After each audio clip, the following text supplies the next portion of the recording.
presentation of Fox Sports. We are Baltimore. We are Arizona.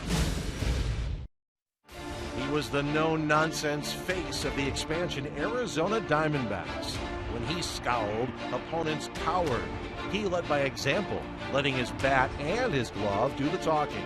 And he was a winner, the heart and soul of the 1999 team that won 100 games and a division championship. 2 years later, Matt Williams welcomed Arizona's first professional championship with open arms. Williams stayed with the franchise in the front office, the booth, then a coach. His scowl turned into a smile, and his laser-focused drive became firm but friendly guidance. All the while, he was open about his dreams to manage a big league club. Well, that opportunity came calling last winter.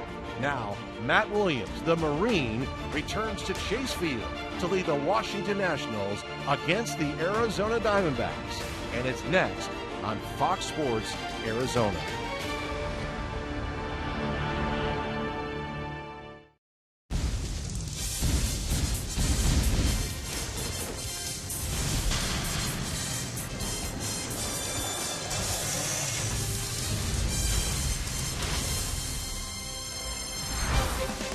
Back home in the Valley, the D-backs, after a terrific 6-3 road trip, finally back in Arizona and ready to play their first home game of the month of May. And here to greet them, it's old friend and D-backs legend Matt Williams as we open a 3-game series against the Washington Nationals. Good evening from Chase Field. Welcome to the broadcast. Steve Berthume and Bob Brenly along the way. The Diamondbacks are finally back home after a 6-3 road trip. Bob, 6 wins in 9 games. What worked so well on the road for the D-backs? Well, a lot of the things that were not syncing up in the early part of the season have started to sync up a little bit, starting with the starting rotation. An ERA under 1 on the 6 wins on the last road trip. Working into the 7th inning on average. That's exactly what the team needed. Some deeper starts from the starters. Keep the team in the ballgame. The offense picked it up as well. Hit over 303 in the 6 wins on that road trip. Slugging 462. Spread up and down the lineup. 6 different players really lit it up on that road trip. And the bullpen, 5 for 5 in save opportunities. 16 strikeouts against only 1 walk. Brad Ziegler leading the way. Addison Reed closing out ball games. It really has just kind of all started to come together recently. And the D-backs faced some short-handed ball clubs on their last road trip. Played the Padres without Chase Headley, the Brewers without Ryan Braun, the White Sox no Chris Sale. Well, Matt Williams is here, but he's missing half his lineup. He said the other day, looked out on the field, only 3 of their opening day starters were on the field. They're missing Bryce Harper, they're missing Adam LaRoche, they're missing their third baseman Ryan Zimmerman, which is basically the middle of their order. But like Matty said, nobody's going to feel sorry for him. One thing they do have working in their favor is that starting rotation. Jordan Zimmerman doesn't get much of the credit, but he's an ace. Steven Strasburg does get all the credit. That's going to be an interesting matchup. Strasburg lighting up the radar gun. Arroyo you could time with a calendar. And then Doug Fister against Brandon McCarthy looking to bounce back after that horrible 4th inning at U.S. Cellular Field. Josh Colmenter on the mound tonight. When we come back, it's his battery mate, Miguel Montero, that has been leading the offense for the Diamondbacks. It's Miggy time. First pitch coming up. It's the D-backs and the Nationals. First to 3 from Chase.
Fox Sports Arizona is brought to you in part by CenturyLink, your link to what's next. And by Jack in the Box. If the D-backs hit a home run today, score a free Jumbo Jack tomorrow with the purchase of a large drink.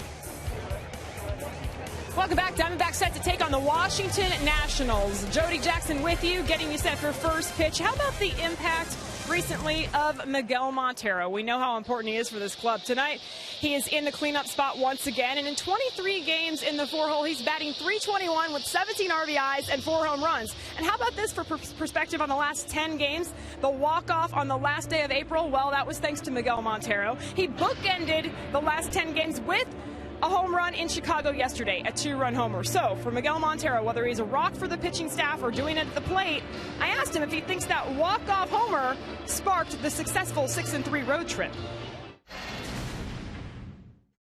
Obviously, it would give us a little breather there, a game. It was a game we were down, and we came back tight, and then we ended up winning. It kind of built up some momentum, and it built up some confidence, and hopefully we keep on going, and we keep doing it, and let's see what happens.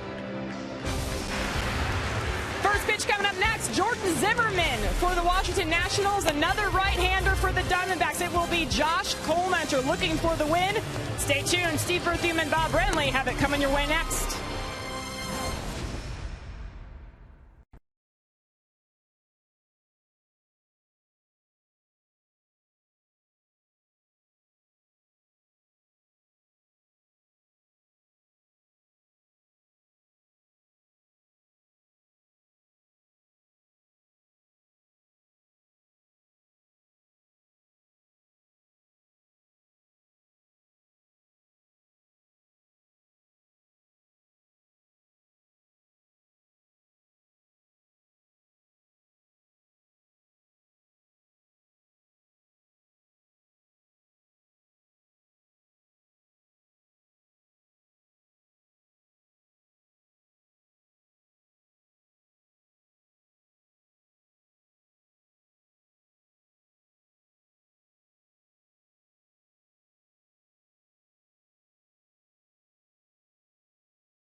And the Diamondbacks, for the first time in this month of May, will play a ball game here, first of 3, against old friend Matt Williams and his Washington Nationals. Caught up with Matty before the ball game today. His first season as the Nationals manager. Previous 4 seasons right here in Arizona as a coach on Kirk Gibson's staff. One of the most beloved Diamondbacks as a player, as a coach, and now the hated enemy. Well, the Nationals have lost 6 of their last 10. They come in here to Chase Field, having been swept in 3 at Oakland, including losses against the Athletics of 8-0 and 9-1. So it's been a rough go lately. Our Arizona Ford starting pitcher for the D-backs, Josh Colemanter. They are 3-2 when he starts this year. Denard Span looks at strike 1. We're underway. You look at Josh Colemanter's numbers last time out against the Brewers on that last road trip. Gave up 8 hits and gave up 8 hits, in 5 2/3. But most of the damage came in the first inning. Chris Owings made an error. The Brewers ended up scoring 4 unearned runs. He held them to 4 hits the rest of the ball game. Yeah, he was terrific after that rough first, which was the result of some shaky defense behind him. Gave up just 4 hits over the next 5. D-backs came back and won the ball game. He's ahead of Span 0-2. Misses up there. And it's 1 balls and 2 strikes to Denard Span. Hitting just .234. Getting on base less than 29% of the time, which is not good for a leadoff man.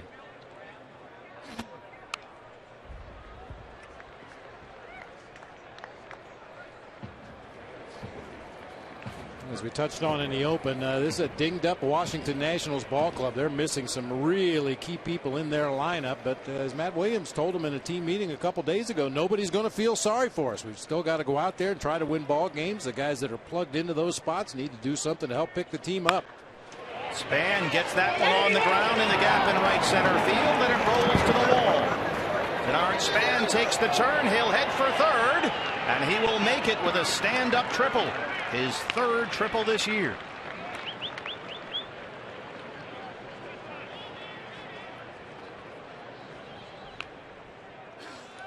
That's the way Gerardo Parra started the ball game yesterday in Chicago. A leadoff triple that Alejandro De Aza had trouble with out in the gap in left center. This is a clean line drive to the 413 mark. Took kind of a funny side hop there off the padding. AJ had to change directions by the time the Diamondbacks get it back in. Span is cruising into third with a stand-up triple. And it brings up Anthony Rendon, and there for the injured Ryan Zimmerman at third base. He's usually over at second, hitting .285 on the year.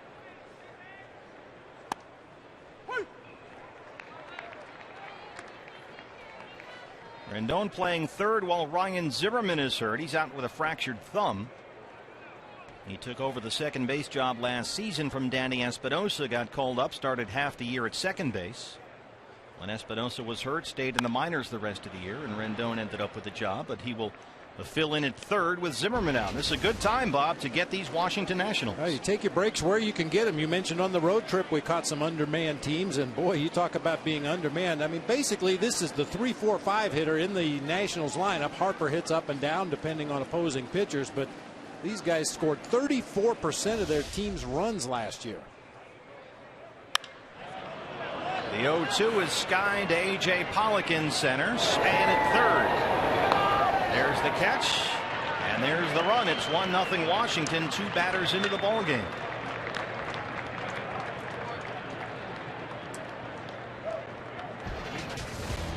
So Matty's going to line him up tonight. Denard Span, we've seen with that leadoff triple, scored on the Anthony Rendon sac fly. Jason Worth, last 3 years against the Diamondbacks, he's been a thorn in the side. Wilson Ramos recently back off the disabled list behind the plate. Ian Desmond is shortstop. Danny Espinosa at second base. Tyler Moore over at first, filling in for Adam LaRoche. Nate McLeod struggling big time out in left field, and Jordan Zimmerman, the right-hander, on the mound. And so with no Harper and no Zimmerman and no LaRoche, how does that affect, Bob, the way the Diamondbacks pitch to Jason Worth in this series? Well, really, he's the only established major leaguer that's carrying any weight at all offensively right now, so I would be very careful how I pitch to this guy in this series. Do you have to pitch to him? Well, not really. I mean, obviously right here, nobody on base. You don't want to just walk him and put him on, but yeah, pitch him carefully. Let him try to get himself out, and in those situations where you can take the bat out of his hands, go ahead and do it. And you've still got some fair hitters coming up behind him in Ramos and Desmond and Espinosa, but there is, as we mentioned, no Harper and no LaRoche and no Ryan Zimmerman. I mean, you can always get beat. Well, I have to say, anybody with a bat in their hands is dangerous, but right now Jason Worth is the most dangerous hitter in this Nationals lineup until that at bat. First strikeout for Colementor, 2 down. A good change up that time from Josh, fading it out there off that outside corner. You see Worth lunge at that ball at the last instant, trying to extend that swing, but comes up empty. And here's Wilson Ramos. 167. Don't let that fool you. This guy is a hitter, but he is just back from injury. Went 0 for 3 on opening day this year and got hurt, missed the next 32 games. Just came back last Wednesday after breaking the hamate bone in his left hand, which has really been the story of his career. Some terrible injuries, hamstrings, knees. He was also kidnapped in his native Venezuela. He's had a ton of adversity. He's only 26. And many baseball people will tell you that if this guy could get out on the field and play every day, he'd be one of the top catchers in the game. He's got that kind of ability.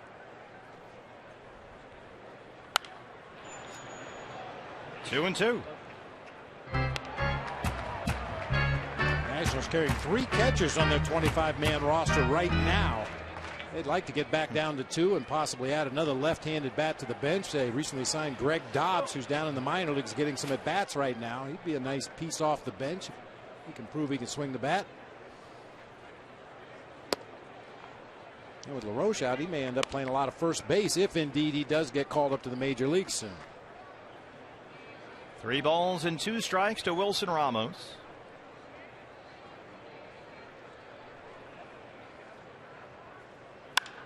This one is driven to right center field. A.J. Pollock. A.J. Pollock tracks it down. Takes extra bases away from Ramos. Defensive run saved. He was the second best in all of baseball last year, and he just showed why. It's 1-0 Nationals.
Diamondbacks trail the Nationals 1-0. Our Arizona Ford starting pitcher is Jordan Zimmerman for the Nats. For a scouting report, here's Miguel Montero. Well, I'm just looking to hit a good pitch. I mean, Jordan, I think he's a really good pitcher. I think he's probably really underrated in the big league because I think he's better than what a lot of people think. And I found he's a pretty bulldog in the mound, so it's going to be pretty challenging. But in the meantime, he's got to throw the ball over the plate, and I'm going to try to take a good pitch. And I guess everybody else here thinks the same. Try to get a good pitch to hit and try to work the count a little bit. Well, it's not easy. He is the winningest pitcher in Washington Nationals history this year, an ERA that puts him in the top 25 among National League starters. He has given up slightly more hits than innings pitched, but he has given up more than 3 earned runs only once in a game all year. 38-8 strikeout to walk ratio. Big time strike thrower, big time ground ball pitcher. Nationals are 62-41 in games Zimmerman has started since he came back from Tommy John surgery in August of 2009. Gerardo Parra leads it off for the D-backs, down 1-0. 4 previous starts for Zimmerman against the Diamondbacks. He's 2-2 with a .270 ERA. In both of the losses, he did not receive any offensive support while he was in the ballgame. Saw the numbers on par at .275. Broken bat. Espinosa has it at second, throws him out. This is what the Nationals look like defensively behind Jordan Zimmerman. Only the Cleveland Indians and the Los Angeles Dodgers have made more errors than the Nationals. Nate McLeod in left field, Denard Span out in center, Jason Worth in right field, Anthony Rendon and Ian Desmond make up the left side of the infield, Danny Espinosa and Tyler Moore on the right side, Wilson Ramos behind the plate for right-hander Jordan Zimmerman. The pre-at-bat ritual of Martin Prado underway. Roof and panels open. Beautiful night at Chase Field. First of 3 against the Nationals. Prado, the batting average had dipped to .236 after that first game in Chicago against the White Sox, but Martin finished up strong, a pair of 2-for-4s over the weekend, so now he's just below 250 for the year.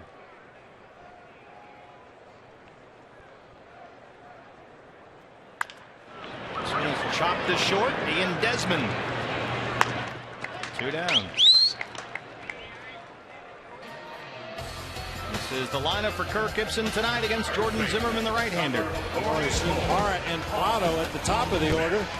Paul Goldschmidt batting in his customary third spot in the lineup. Miguel Montero hitting cleanup. See the numbers for Prado in his career against Zimmerman. Pretty solid before that ground out to short. Aaron Hill at second base. Chris Owings at shortstop. A.J. Pollock with a great defensive play already out in center field. Ender Inciarte playing left, and Josh Colmenter on the mound. Paul Goldschmidt still leading the National League in hits, despite the fact that Goldie has gone hitless in 3 straight games for the first time all year. He was 0 for 11 in 3 games against the White Sox at U.S. Cellular Field.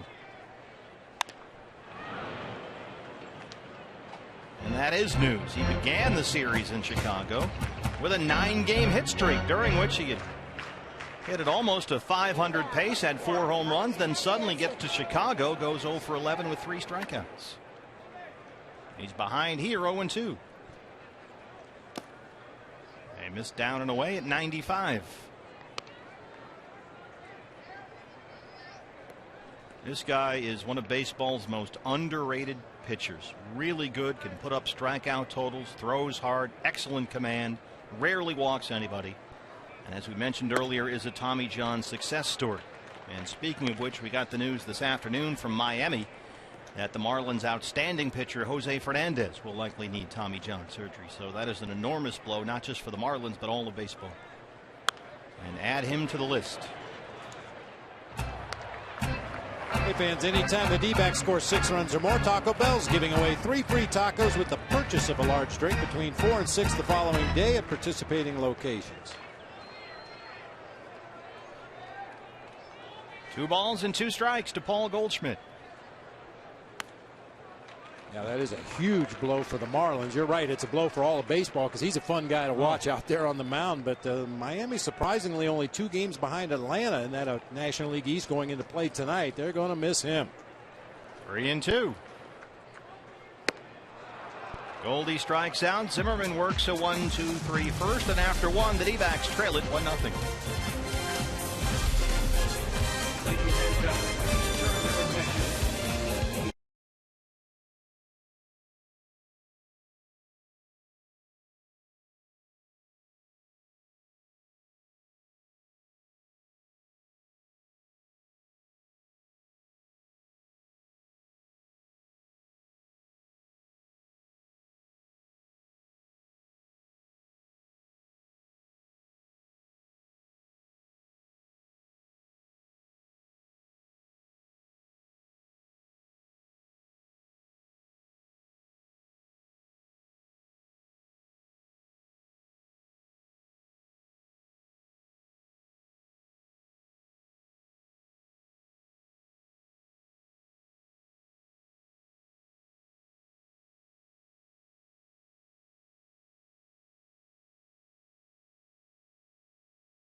Exchanging lineup cards, and then the race is on. You think these guys aren't competitive?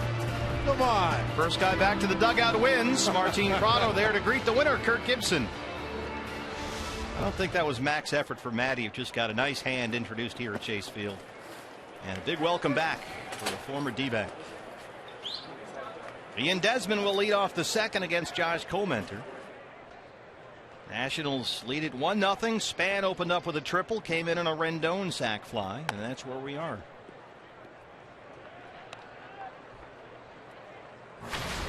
Ian Desmond off to a very slow start, hitting under 220. The on-base percentage is below 300. And this guy is a slugger, but it just hasn't started yet this year.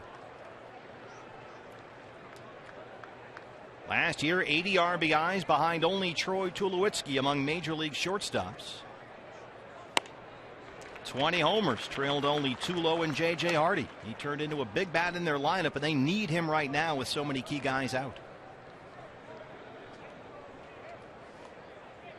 Longest tenured member of the organization, the last franchise player with, according to their media notes, Expos DNA.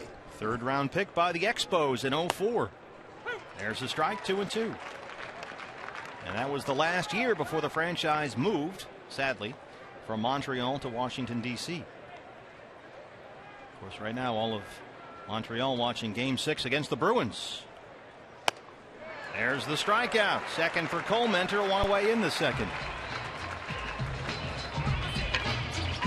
Well, fans, it's time for you to tweet us your photo using the hashtag AZFanPhoto for your chance to have it shown in our broadcast later in the ball game tonight. It's brought to you by AT&T. Danny Espinosa, the second baseman, one of several switch hitters on this ball club. And he is not having a good start to the month. He is reverting to the form that cost him the second base job last year. Right now he's hitting under 130 in May. He's at 243 on the year. But this guy, coming into this at bat, has struck out 16 times in his last 31 ABs. Ooh.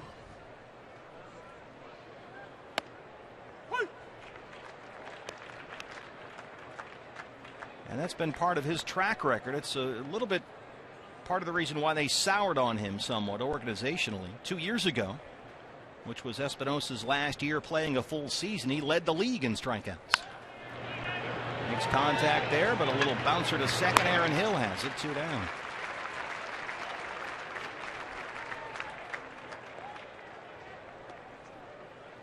And that brings up Tyler Moore playing first base. Again, no Adam LaRoche, no Bryce Harper, no Ryan Zimmerman. And so we've got Tyler Moore at first, Nate McLouth in the outfield, and Espinosa at second, filling in for Rendon, who takes over at third for Zimmerman. No one told Matt Williams this would be easy. No. Tyler Moore, kind of an interesting cat. He had a couple of 31 homer seasons in the minor leagues back to back. Drove in 111 runs in 129 games back in 2010. He obviously has some pop in that bat. Going to get an opportunity to play. But off to just a 182 start. He has started only 6 games all year. Former Mississippi State Bulldog. We were talking about that program the other day. They're everywhere. This is well hit to left field. That ball is carrying, and that ball is way out of here for a home run. Third of the year for Tyler Moore. And it's 2-0 Nationals.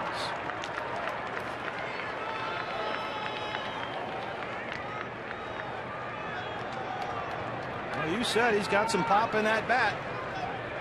He's got a track record of hitting some home runs. Every time a team goes through some adversity, it always creates opportunities for somebody to step in and possibly steal a job, or at least make a bid for more playing time when everybody gets healthy. And Tyler Moore is one of those guys that can give you some sock in the bat if he makes contact like he did right there. Well, that's been an issue for Nate McLouth, who's in there at 0.78 on the year. And this is the roughest of starts. He is 4 for 51 this season. Ooh. Ouch.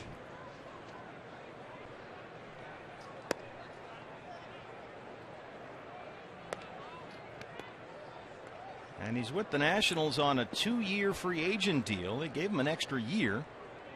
And they like the idea of a veteran outfield type that could fill in when some guys were injured. And Some guys are injured, but McLeod hasn't quite started filling in yet. Grounds out to Goldie. But Tyler Moore, his third of the year, makes it a 2-0 Nationals lead. CenturyLink, your link to what's next. Miguel Montero leads it off for the D-backs.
Elvis night at Chase Field. Enjoy your pregame Elvis tribute show at the Game 7 Grill. After the game, watch a Friday night fireworks set to classic Elvis music.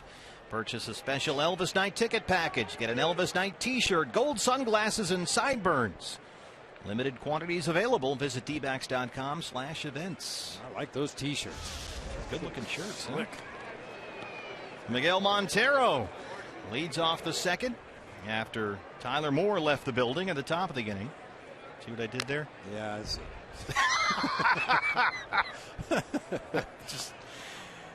Miguel Montero, Aaron Hill, and Chris Owings 4, 5, and 6 against Jordan Zimmerman, who worked a 1-2-3 first. Duck rattled the RoboCam, hanging about halfway up the backstop behind home plate.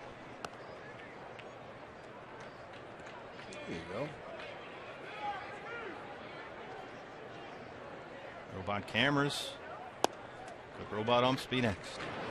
Well, I'll tell you what. Let me find it here. I saw something in the notes today. The first pitch later this homestand is going to be thrown out by a robot. I remember that last year. Didn't we have that? Yeah. Desmond behind the bag. Spins and throws. Did a nice job gathering himself to throw out Montero. This guy has really developed he was an absolute horror show out there defensively when he first came up, but he's turned into a pretty good defensive shortstop. Got off to a slow start this season. He had 7 errors in the first 18 games this season, or rather last season, but only 13 the rest of the way. 13 E's in the last 140 games. Wedged in the middle there, a 59-game errorless streak. Big guy out there, big, physical, athletic, the new prototype for shortstop. Strike one to Aaron Hill. And Aaron, like Paul Goldschmidt, another guy who was having a good road trip and then ran into trouble in Chicago. That's out of play. Aaron went 0 for 12 with 4 strikeouts in the 3 games at U.S. Cellular Field. But prior to that, he'd had a pretty good trip, including a 4 for 4 at Miller Park in Milwaukee. I found it. What'd you got? Wednesday afternoon, a robot ceremonial first pitch from the Paradise Valley High School robotics program. Is that the winner? Was that the contest winner? Gets to throw out the first pitch? That's a pretty good deal. I believe so. Part of the Diamondbacks Science of Baseball program. Robot's going to throw out the ceremonial first pitch, and one of these days we'll have a robot calling that pitch. I shudder to think. Aaron Hill, base hit. Span over to cut it off. He keeps it from getting into that gap and holds Hill to a single. That's the first hit for the D-backs. Knocked that one right back up the box. Clean line drive up the middle. Good way to start the night.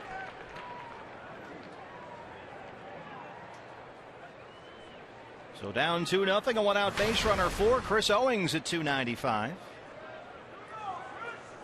2 for 4 with a pair of doubles Saturday in a win in Chicago. CO had the day off yesterday.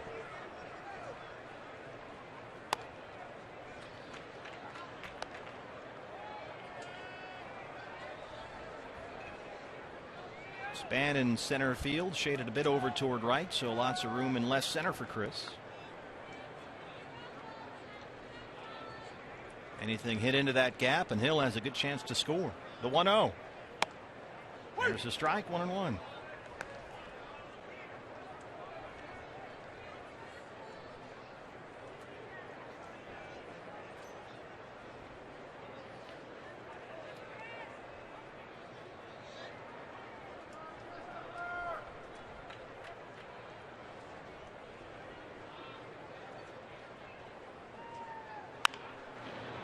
That's out of play. Take a look at our Valley Honda dealer keys to the game tonight. Diamondbacks have been so much better on the road this year. We're going to try to bring the road home. And Matt Williams, longtime friend of the organization. He's still a friend of the organization, but for the next 3 days, he's the enemy. Look at him. He's peering over that fence. He looks evil. Wow. It's a tough room. Boy, you talk about intense. I mean, both these managers back in their playing days, as intense as two guys could possibly be. You talk about a grinder with talent. That's what every manager loves. And it's funny because you talk to Matty now, and the guy's a pussycat. You won't find a nicer gentleman to talk to and chat with. Always smiling, happy to see you. Just don't cross him. 1-2. Ask Bryce Harper. Well, you had to sit him. You got to hustle. Well, and that came 2 days apparently after a team meeting when Matty pretty much laid it out there for all the guys and said everybody will hustle all the time. And 2 days later, Bryce Harper peels off on his way to first base and got benched. Matty Williams took a lot of heat for that because Harper's spot came up later in the game. But somebody wrote a column that said his job is to put the Nationals in the best position to win, and by sitting Bryce Harper, you're not doing that. Well, but there's a bigger lesson at stake. Yeah. It's probably the kind of a bigger picture deal than one game. A position to win 162 games a year, and sometimes you may have to make a sacrifice early in the season in order to get the best out of your team the rest of the way. He was an original member of the Diamondbacks. Shares the record for most RBI in a season, 142, and good numbers in that 0-1 World Series, including a home run against Andy Pettitte in Game 6. Good at bat here by Chris Owings. Speaking of Diamondback legends. Now we've got Gonzo and Matty here for the Legends race, so this should be something. And Randy Johnson coming up on Sunday. So should be a big Legends race today. I would just let Matty and Gonzo race. For real. Yeah. Well, he's already raced Gibby. He's going to wear the guy out. Chris Owings, this is a big league at bat right here. The race is on. We saw racing sausages in Milwaukee. We got something in San Diego. Broadcasters in Chicago. Chicago has the broadcast battle or something. There's a big Hawk Harrelson that outraces a slightly bigger Steve Stone. Still 1-2 to CO. Aaron Hill at first.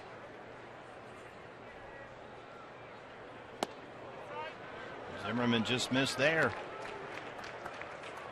Should point out Zimmerman has 4 good pitches. Obviously a fastball that he can spot on both sides of the plate. Gets a lot of ground balls with that 2-seamer. Has a curve, a slider, a changeup, depending on what's working on a given night or the weaknesses of the opposing hitter. He can come at you in a lot of different ways.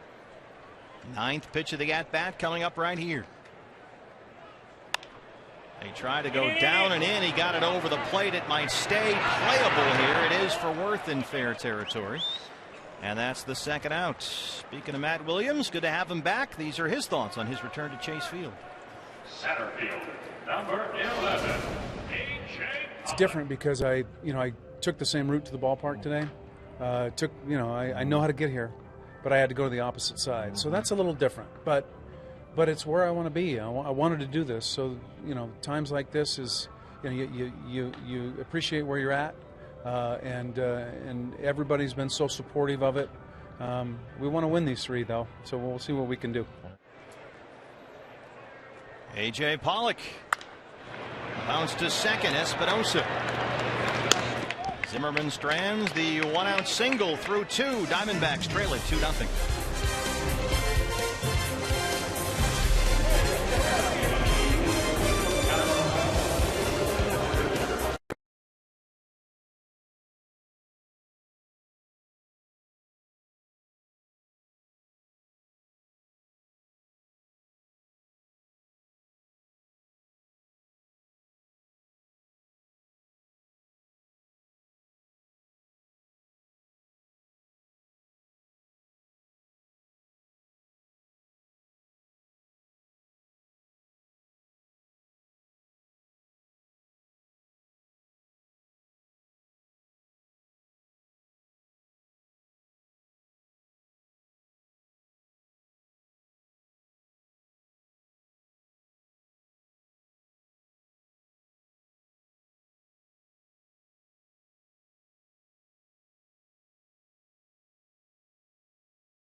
Josh Gomenter ready to start the third inning here at Chase Field. Nationals and Diamondbacks. Washington with a 2-0 lead. Denard Span a triple. Anthony Rendon a sac fly in the first and made it 1-0. Tyler Moore a solo shot in the second was the second National run, and here's the pitcher Jordan Zimmerman to lead off the third.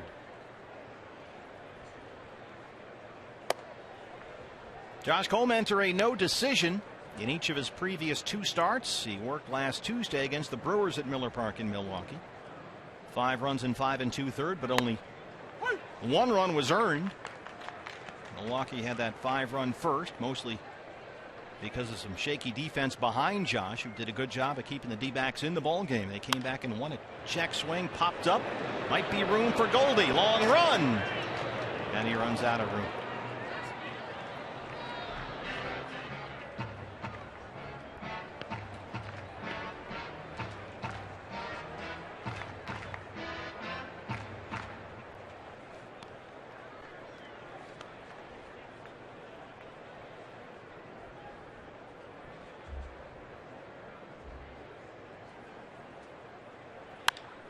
This is well hit to right. Parra.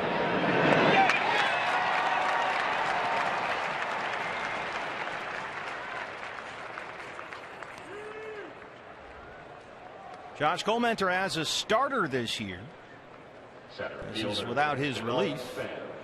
Done pretty well. 28 2/3 innings, 29 hits allowed. And he's pitched to an ERA under 4. His best performance as a starter this year against the Phillies here at Chase back on April 25th. Only 4 hits over 6 scoreless, had 5 strikeouts. Denard Span tripled and scored his first time up. And Josh figures to be one of those kinds of pitchers that does give up a hit an inning. I mean, he's always around the plate. He features that straight four-seam fastball, the straight changeup, occasional over-the-top curveball. But when you throw a lot of strikes, especially up in the zone, you're going to give up some base hits. The home run he allowed to Tyler Moore was his 5th this year.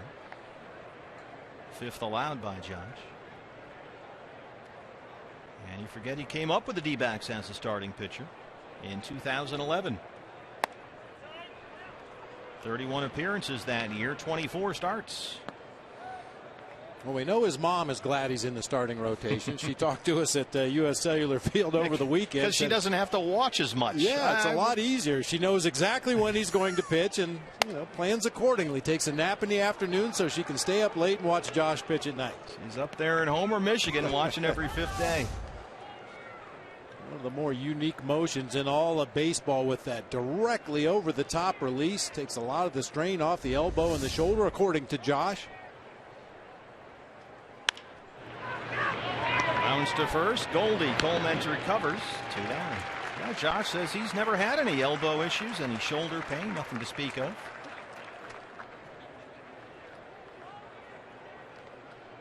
Third baseman Anthony Rendon. Brings up Anthony Rendon, who drove in the Nats' first run with a sac fly. Subtle little move here by Paul Goldschmidt. Come in and have a word with Josh Coleman after running over there to cover first base. Just give him a moment, let him catch his breath before he has to go to work here against Rendon.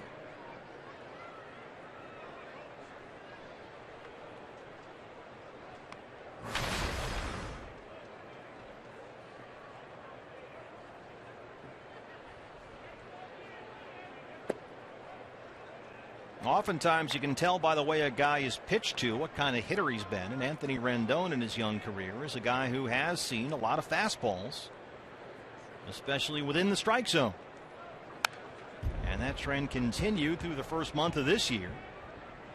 And he's been pitched to like a guy opposing teams are not afraid of. And the book on him has been you can get him out with fastballs, especially inside fastballs. But now that may be changing. He hit .316 in April, had 4 homers, but he has dipped below 190 here in May. So the thing that's changing may be the book on how to pitch to Anthony Rendon, more breaking balls. Coleman's ahead 1-2.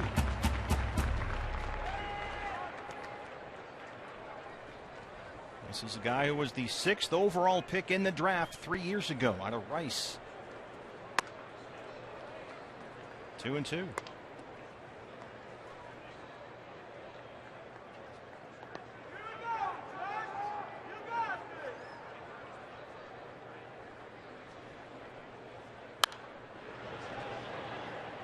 Hey fans, when the D-backs win, you win at Papa John's. The day after every Diamondbacks win, you get 50% off your regular menu price online order at Papa John's.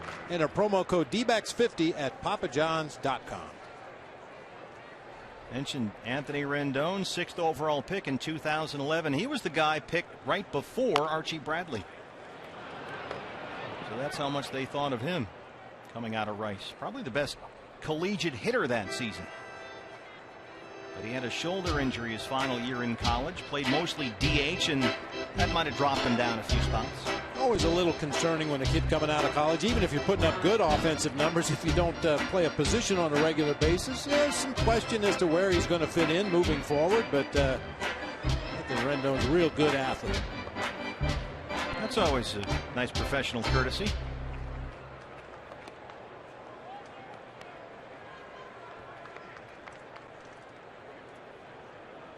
I told you before, Kruko said leave the bat on the ground, make him pick it up. Maybe he'll sprain his back bending over to get it. Ruthless. High diving Prado and into left. That's the 3rd Nationals hit.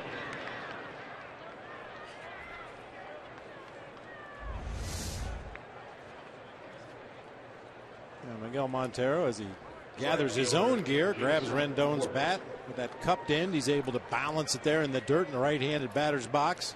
Now, should have made him bend over and pick it up. Well, I know you're kind of half joking, but players of your era, if you'll forgive the phrase, they always get upset when they see guys from opposing teams fraternizing I know you Frank Robinson, you played for him. He hated that, right? He used to get fined. I mean, our general manager, Al Rosen, would sit up in his suite at the ballpark during batting practice. And if he caught any of the Giants talking to the opposing team during batting practice around the cage, you'd get fined. I mean, fraternization was a big deal back then. So what would Frank Robinson say if you, as the catcher, got up and placed the opponent's bat after a foul ball, nice and upright form? So, Frank wouldn't say anything about that. Oh, okay. It seems to kind of like the same deal.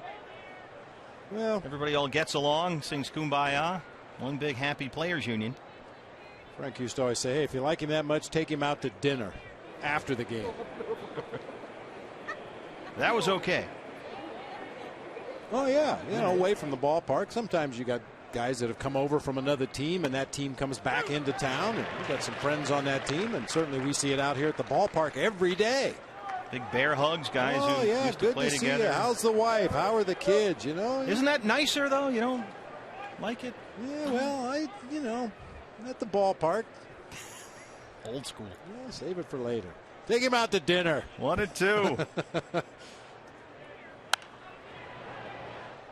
Maintain that mental edge, and I'm not the only one. You see Greg Schulte fraternizing with the enemy. Of course, Matt Williams, great friends all around here on this Diamondbacks team. This is a little different situation here, obviously.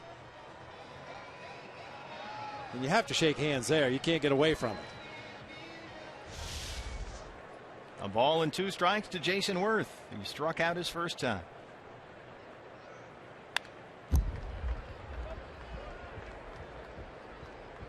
But what you're talking about is guys who, say, during batting practice would gather out in the outfield from both teams, and you might see 3 or 4 guys from one team and 3 or 4 guys from the other team all huddled together in a group, all slapping hands. Or while one team is stretching on the first base side of the field, several players from the other side come over during stretch and talk to some of their buddies while they're getting ready for the game. This one is drifting behind the Nationals dugout and out of play. But guys come up, they play in the minor leagues against each other. They play together. They play in college against each other. They see each other in the Cape League or the Fall League. And you're around different guys from other teams, it seems, all the time coming up. And it seems just a byproduct of that. Take him out to dinner. All right, I officially give up. Meet him for breakfast tomorrow. You're a hard man, Brenly. Another 1-2. Center field, A.J. half stop with a stutter step, and he catches up and tracks it down. So A.J. Pollock, a couple of nice plays out there.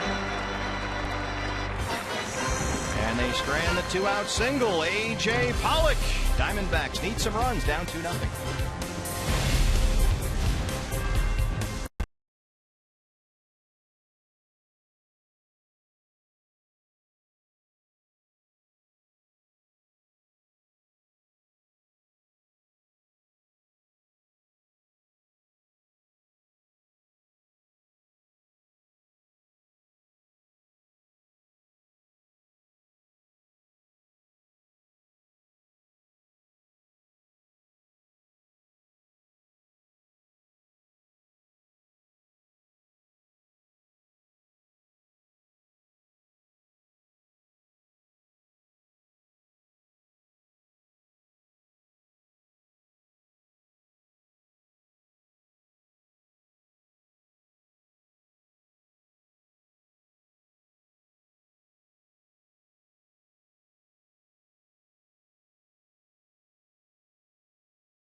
Fans, MLB on Fox Sports 1 is back Thursday. The San Diego Padres take on Joey Votto and the Cincinnati Reds. The action starts bright and early, 9:30 in the morning on Fox Sports 1 and streaming live on Fox Sports Go.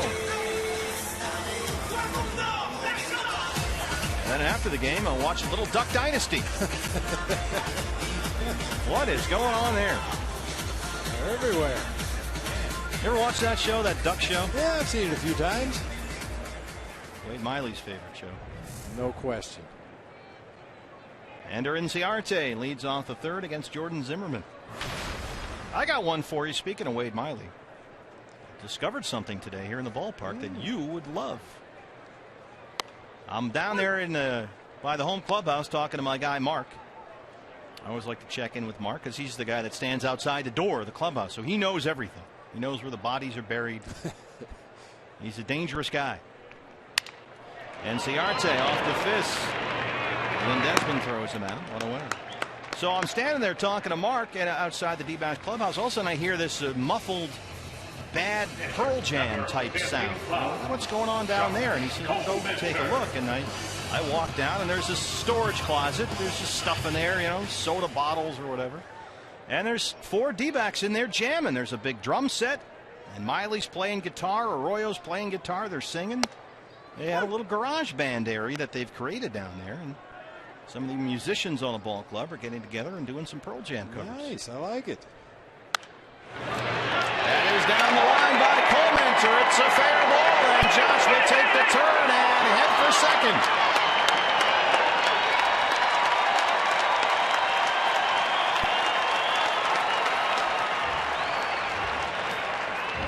First career double. First hit of the season for Josh Colemanter. He'd been 0 for 10 coming in with 5 strikeouts, but that inside-out swing to right field there, I think he might have just been a little tardy, but that works. Ground ball right down the stripe into the right field corner. Yeah, that's what Josh will say. I've been working on inside out in that ball. Get him out of my kitchen. Brings up Gerardo Parra, who grounded out his first time.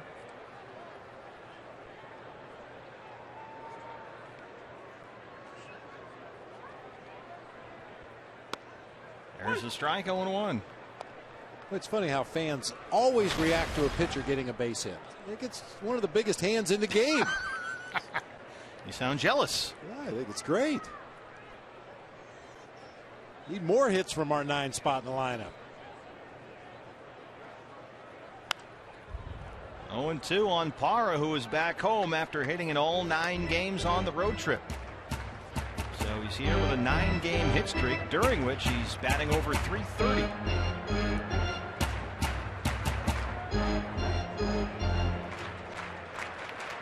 What a night to be at Chase Field. Roof and panels open, so comfortable, clear, cool, beautiful night. Back home in the Valley after trips to San Diego, Milwaukee, and Chicago.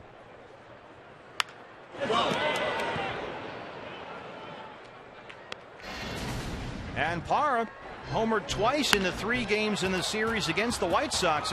He homered 10 times last year, a career high. And so now Parra, through only 39 games this year, is already about halfway to last year's home run total. So he's got a little more pop in that bat this year. Nice, easy swing. Barreled up both of those. One a line drive variety. The other one a little bit higher fly ball. But, man, he looked good at the plate. He was one of quite a few D-backs that were swinging the bat well on that road trip. Parra was 11 for 34. Miggy 10 for 32. Cody Ross, we mentioned, started to heat up. A.J. Pollock, Eric Chavez. It's good to see a lot of guys getting involved in the offense on that trip. Cody had a big day yesterday, sitting out tonight.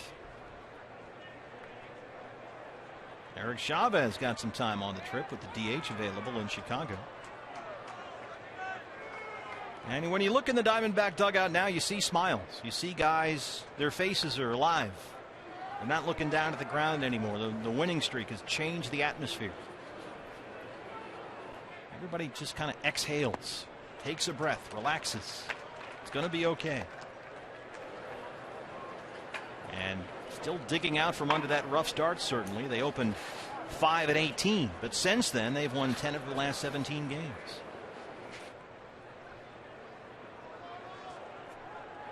ball and 2 strikes to Gerardo Parra. Cole Mentor at second after a 1-out double. And Ramos and Zimmerman will run through the signs one more time. Don't forget Gerardo Parra bobblehead day coming up Saturday. Tickets at dbacks.com. He strikes out. 2 down. Second strikeout for Jordan Zimmerman. And there is the bobblehead. Gerardo Parra bobblehead day. Third baseman. Coming up part of the big weekend here Saturday against the Dodgers. First 20,000 fans in attendance. You get the Gerardo Parra bobblehead. Visit dbacks.com/tickets. Seems appropriate that Gerardo Parra's bobblehead doll is making a diving catch. Try to capture the essence of Gerardo Parra in that bobblehead doll. Yes. The artistic eye. Martin Prado grounded out his first time.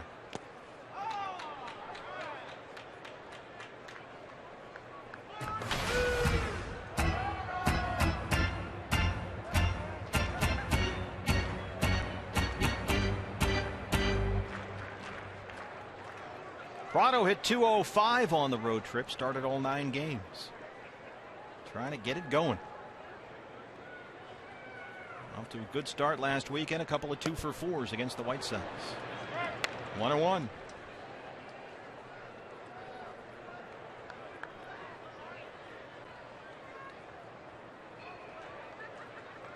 Good numbers against Jordan Zimmerman, former National League East Division opponent.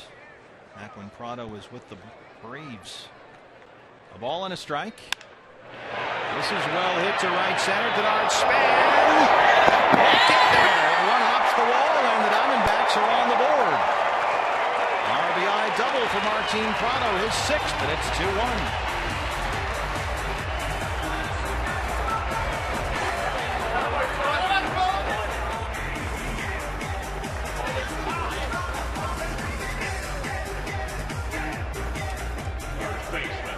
Jumping in that direction tonight. Denard Span's ball that he hit out there to start the game seemed to carry a long way. A.J. Pollock's made a couple of nice catches on balls that carried out there toward right center. And now Martin Prado takes advantage, bouncing one up into the pool area.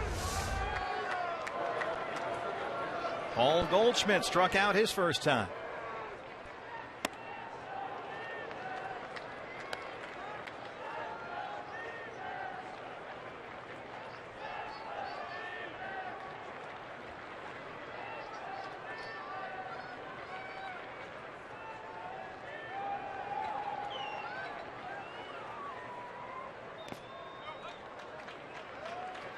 D-backs wins and losses, at least last season, often somehow Goldie related, but whatever has given the ball club trouble winning here at Chase Field this year, not a Goldie issue. He's hitting .333 at home.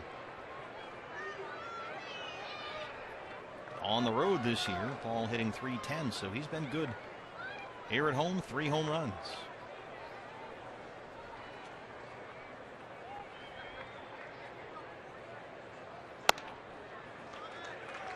Well, what a turnaround for Martin Prado in one at bat. Look at this swing he took earlier in the sequence against Jordan Zimmerman. Not exactly textbook, but he didn't let it get between his ears. He got right back in there, got another pitch to hit, and this time drove it to right center for the RBI double. I love to see guys. I mean, I don't like to see guys take bad swings, but I like to see guys finish the at bat in a positive way after a bad swing earlier in the at bat. Goldie drives it to that same spot. It's off the wall. Prado will score, and the game is tied. Paul Goldschmidt, the RBI double, his 14th double, and it's 2-2. 3 Diamondback doubles in this inning.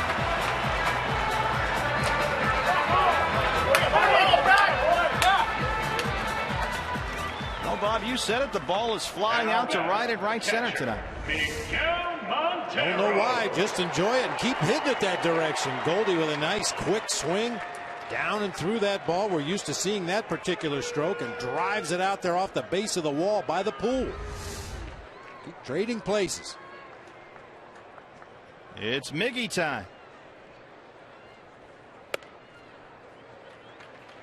Miguel Montero on base 5 times yesterday in Chicago. A single. He was hit by a pitch in the foot Walked twice and homered. That 2-run shot in the 9th that made it a 5-1 ball game. His 5th of the year.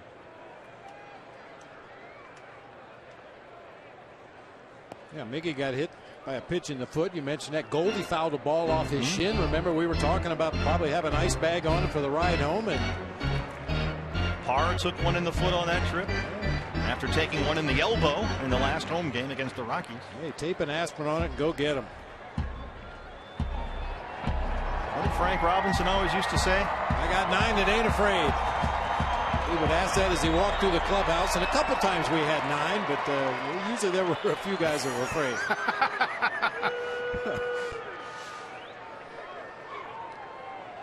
1-0 to Montero. Center field, it gets down. They will wave. Goldschmidt. Span kicks it around out there, and the Diamondbacks take a 3-2 lead. RBI number 23 for Miguel Montero. 3 straight hits. It's a 3-2 ball game.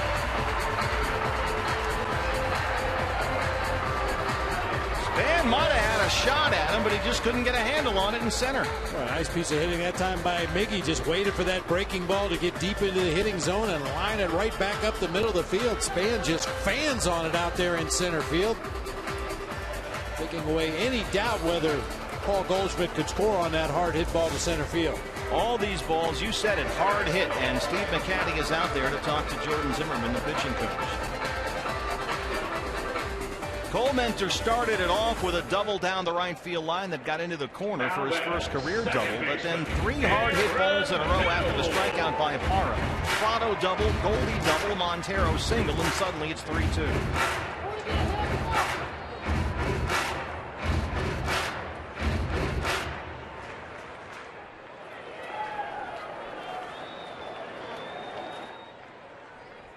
Aaron Hill singled his first time.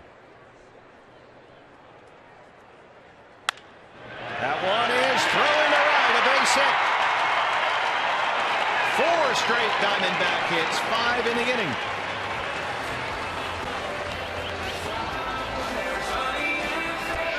This has a Brandon McCarthy 4th inning in Chicago feel to it.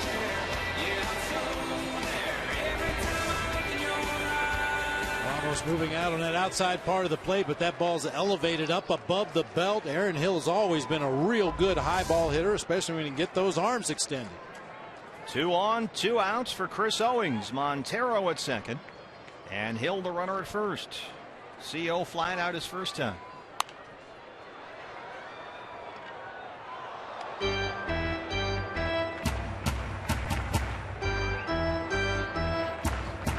Nationals got 1 in the first, 1 in the second. D-backs have answered with 3 in the third. 6 base hits in the ball game, 5 in this inning.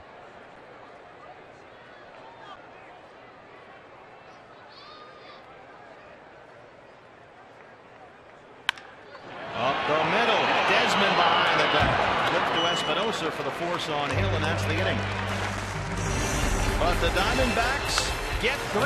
Josh Comenter starts it off with his first double. Then it's Prado, Goldschmidt, and Montero RBIs. After 3, it's 3-2 D-backs.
It's time to get a beverage after that big Diamondback third. They lead it 3-2 as we're sent for the fourth inning at Chase Field. And fans, tune in tomorrow night starting at 6 o'clock to watch the D-backs take on the Nationals. And you can take advantage of something big.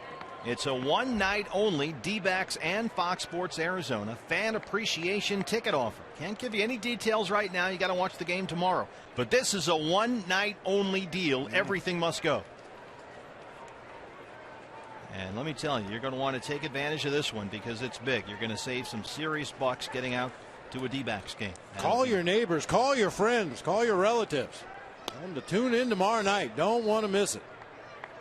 Steven Strasburg against Bronson Arroyo. I mean, come on. Hello. Wilson Ramos flying to center his first time. And last half inning had that keep the line moving feel. Doubles by Colmenter, Prado, and Goldie. Singles by Montero and Hill. Auction alley here at the ballpark. 2-0.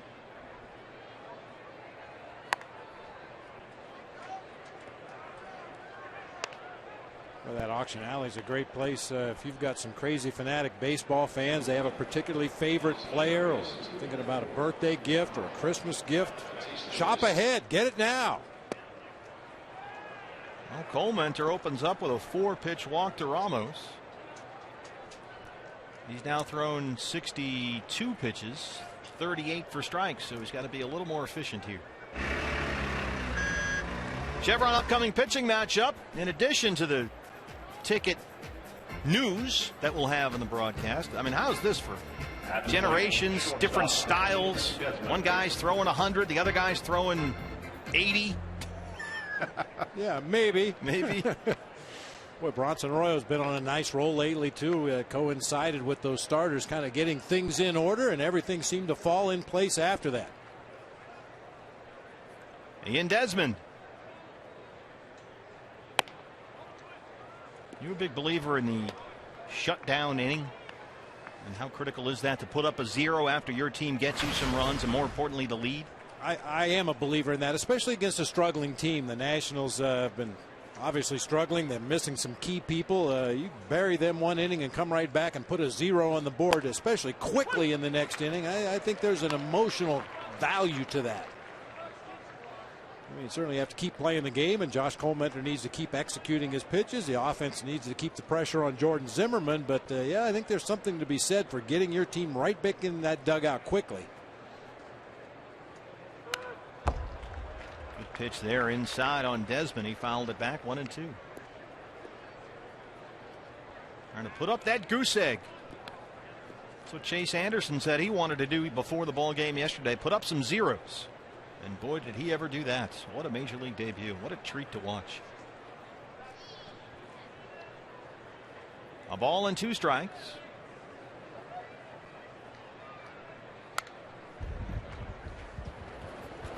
What most, Bob, impressed you about this young man yesterday? Well, a lot. I mean, he showed a better curveball than I anticipated him having. The changeup came as advertised. Just a devastating swing and a miss changeup. I think the thing that impressed me most was his ability to keep the fastball out of the middle of the plate. Either pitched to the corners or he missed in his favor, with the exception of the home run to Sierra. I was very impressed with his fastball command and the way he was able to make the White Sox hitters swing at his pitches. I mean, it would have been very easy making your major league debut just to go out there and try to throw everything right down the middle of the plate belt high. Had a huge contingent of fans rooting for him, friends and family, and he just looked comfortable, looked like he belonged out there. He sure did. And it was great to see after dominating in AA Mobile this year. 2-2. And that's a pretty neat thing to make your major league debut in a great baseball city like Chicago on Mother's Day. And pitch the way he did in front of mom.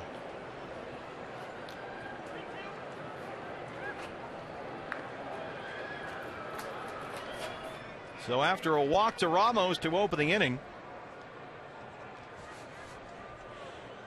Colmenter's gone 3-2 to Desmond. Well hit to left. Inciarte will watch it go. And the Nationals take the lead right back. Desmond, a 2-run shot, is 5th. And it's a 4-3 ball game. Well, so much for that shutdown inning. He clearly wasn't right coming back out there. I don't mean physically, but the walk to Ramos on 4 pitches, then he runs it full to Desmond, who fouled off a number of good fastballs behind him, and then hung in there and got a hold of this one. I mean, you love the fact that Josh Comenter got that 1-out double back in the bottom half of the 3rd inning, ran around the bases and scored, but you wonder if it took something out of his legs. Certainly pitchers run an awful lot. That's what they do a lot of between starts to keep their lower half in good shape, but running the bases is a whole different animal.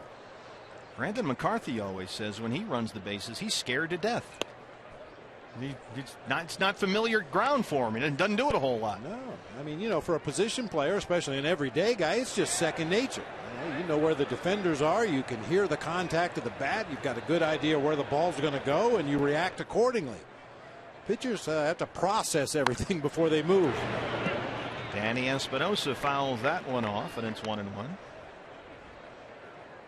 Showed you a peek at the Sanderson Ford bullpen. Not any throwing going on there down right now, but some of the long men, Cahill and Delgado, are limbering up a bit.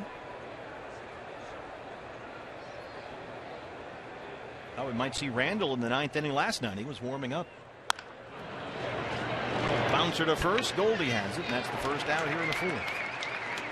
Personally, I like to see that. You know, pitchers just watching the game and understanding what's happening out there on the field. They don't have to wait for the phone to ring to say, hey, you might want to start moving around a little bit.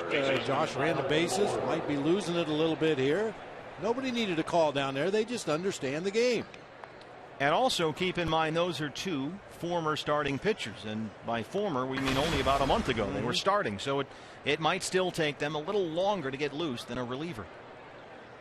Tyler Moore homered his first time up, made it 2-0, a solo shot, his 3rd of the year.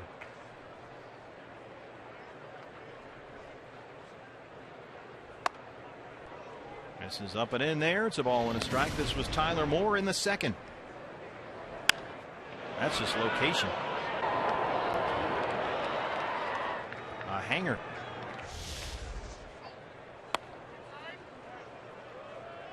Two and 1. And now Desmond is followed with his 5th, the 2-run shot.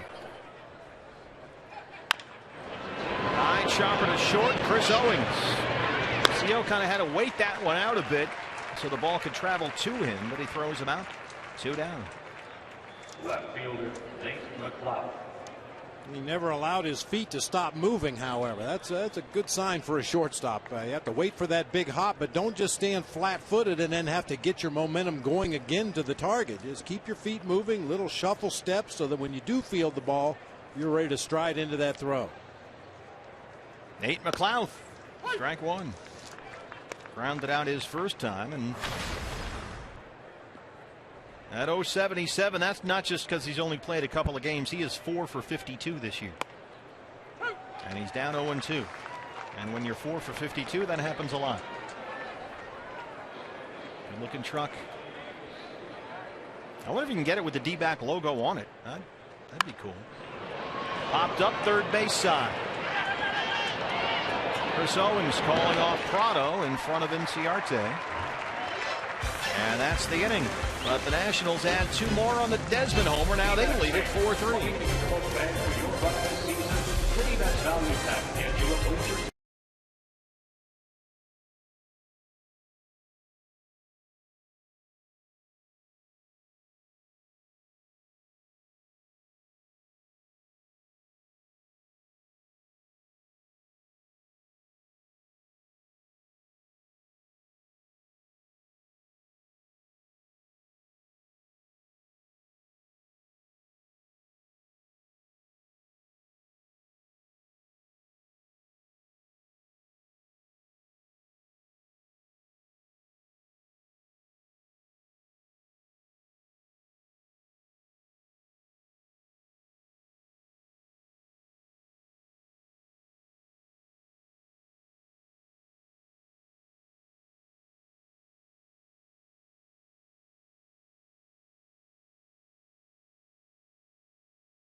Nationals, Arizona is brought to you in part by Lone Butte Casino. You're in for more winning moments at Lone Butte Casino.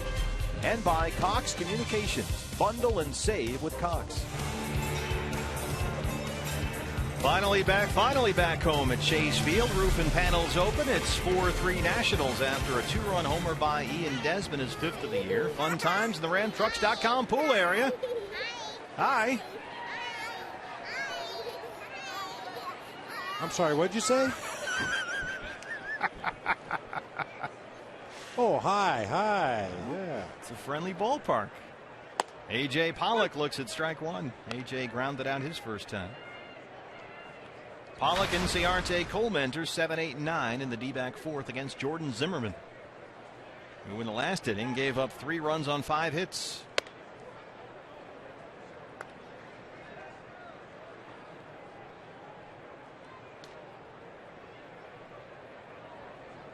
From Auburndale High School in Wisconsin, a product of Wisconsin Stevens Point, that baseball powerhouse. Pollock drills that one into center. That's twice now that Denard Span, on a fairly routine ball hit to center, cannot pick up the baseball.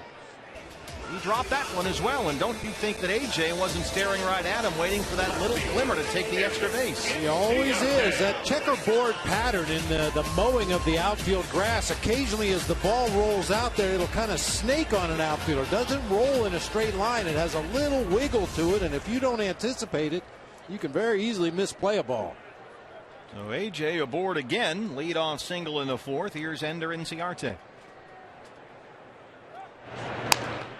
And you have to keep an eye on A.J. because he has been running wild lately on the bases, which is great to see coming off that groin injury. 5 stolen bases on the last road trip, including 4 in the 3 games at Chicago.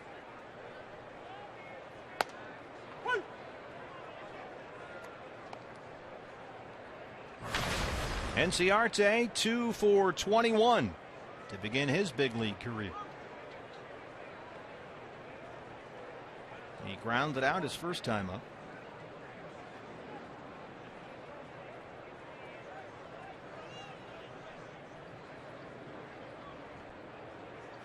Long pause by Zimmerman here, and finally Adam Homari behind the plate grants time. Ciarte joined the D-backs from Reno at the beginning of the road trip. Started all 3 games in San Diego and then the first 2 in Milwaukee. But this is his first start since last Tuesday at Miller Park.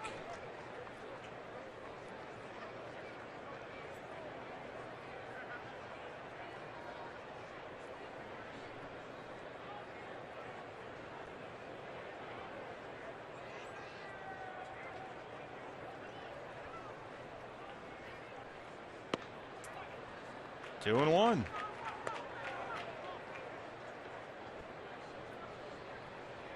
What's the philosophy when you get your leadoff guy on and in the inning, and then behind him you've got a kid just up to the majors who's 2 for 21, and behind him the pitcher is fingers crossed, hope for the best? Well, yeah, and because of A.J.'s speed and the jumps he's been getting lately, I'd personally like to see him run, get himself to second base somehow.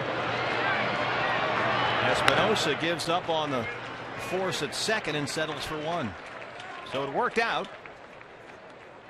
Tying run in scoring position for Josh Colemanter, who in his first at bat tonight, in his first career double, it's our Chaz Roberts air conditioning cool play of the game. He's going to tell his teammates, yeah, I let the ball get deep in the hitting zone, and then I led with the knob of the bat and let the barrel drag a little bit. I saw that hole down the first baseline, so I thought I'd hit it that way. That was very technical. Any of that true? No. He swung late on a high fastball and kept it fair. And that works.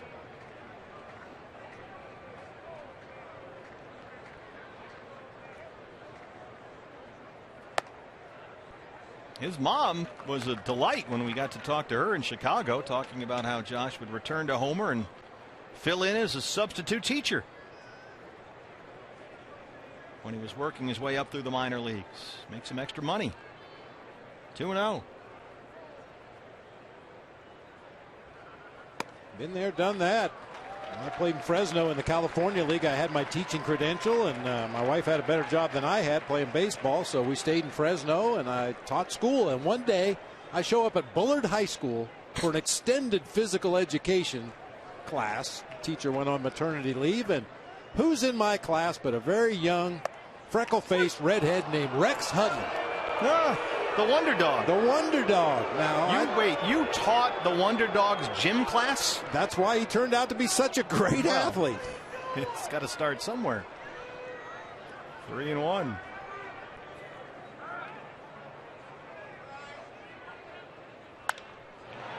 Shoots that one down the line, but this one's foul. What'd you do? Did you get in there? I can see you just go back out and run more.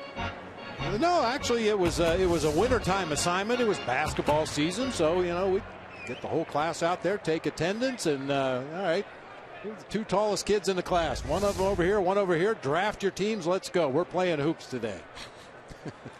All right. I didn't teach them a darn thing, but we had a lot of fun. 3-2.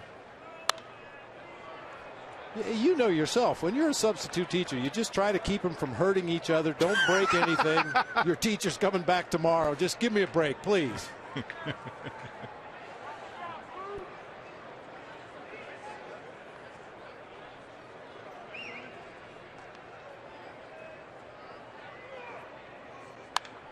Well, it was easy in talking to Josh's mom to see where he got his personality and his sense of humor. She was funny. 8th pitch of the at-bat. Colementor, he's got a double, and now he's turning in a big league at-bat right here, fouling off some pitches. Looking pretty hitterish tonight. If he keeps having at-bats like this, he might even get himself some batting gloves. Don't go crazy. It's it the other way, Espinosa. And Pollock moves to third. Nice at bat. Make your opposite number work out there. He's going to get you out, make him throw a bunch of pitches, and then ultimately advance that runner onto third base with 2 outs. Now, possibility of a pass ball, wild pitch. Anything could happen here to get A.J. Pollock home for third. And a conversation at the mound with Desmond, the shortstop, and Zimmerman, who's thrown 65 pitches, 47 for strikes. So he's been around the strike zone all night long. Told you earlier, this is not a guy who walks people. And he may have been around the zone a little too much back in the third when the Diamondbacks scored 3 runs on 5 hits. And now they've got the tying run 90 feet away with 2 outs for Gerardo Parra. You mentioned 47 strikes thrown in the game by Jordan Zimmerman. Diamondbacks were well aware that he was going to be around the plate. Only 9 of those were taken for a called strike. Wow! What else can you say? That is a big-time hang with him for Gerardo Parra. Jordan Zimmerman, in self-defense, saves a run.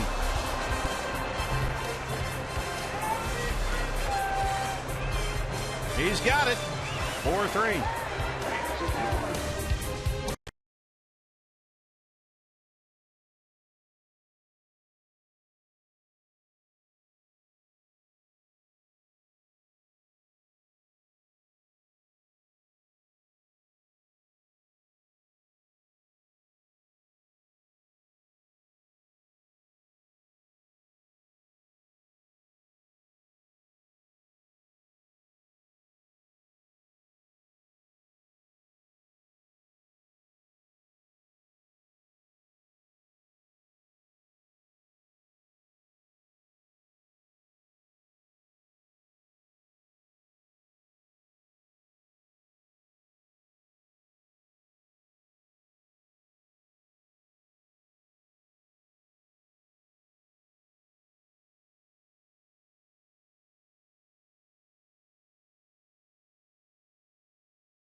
Diamondbacks baseball on Fox Sports Arizona is brought to you in part by Chaz Roberts Air Conditioning and Plumbing. Choose Chaz.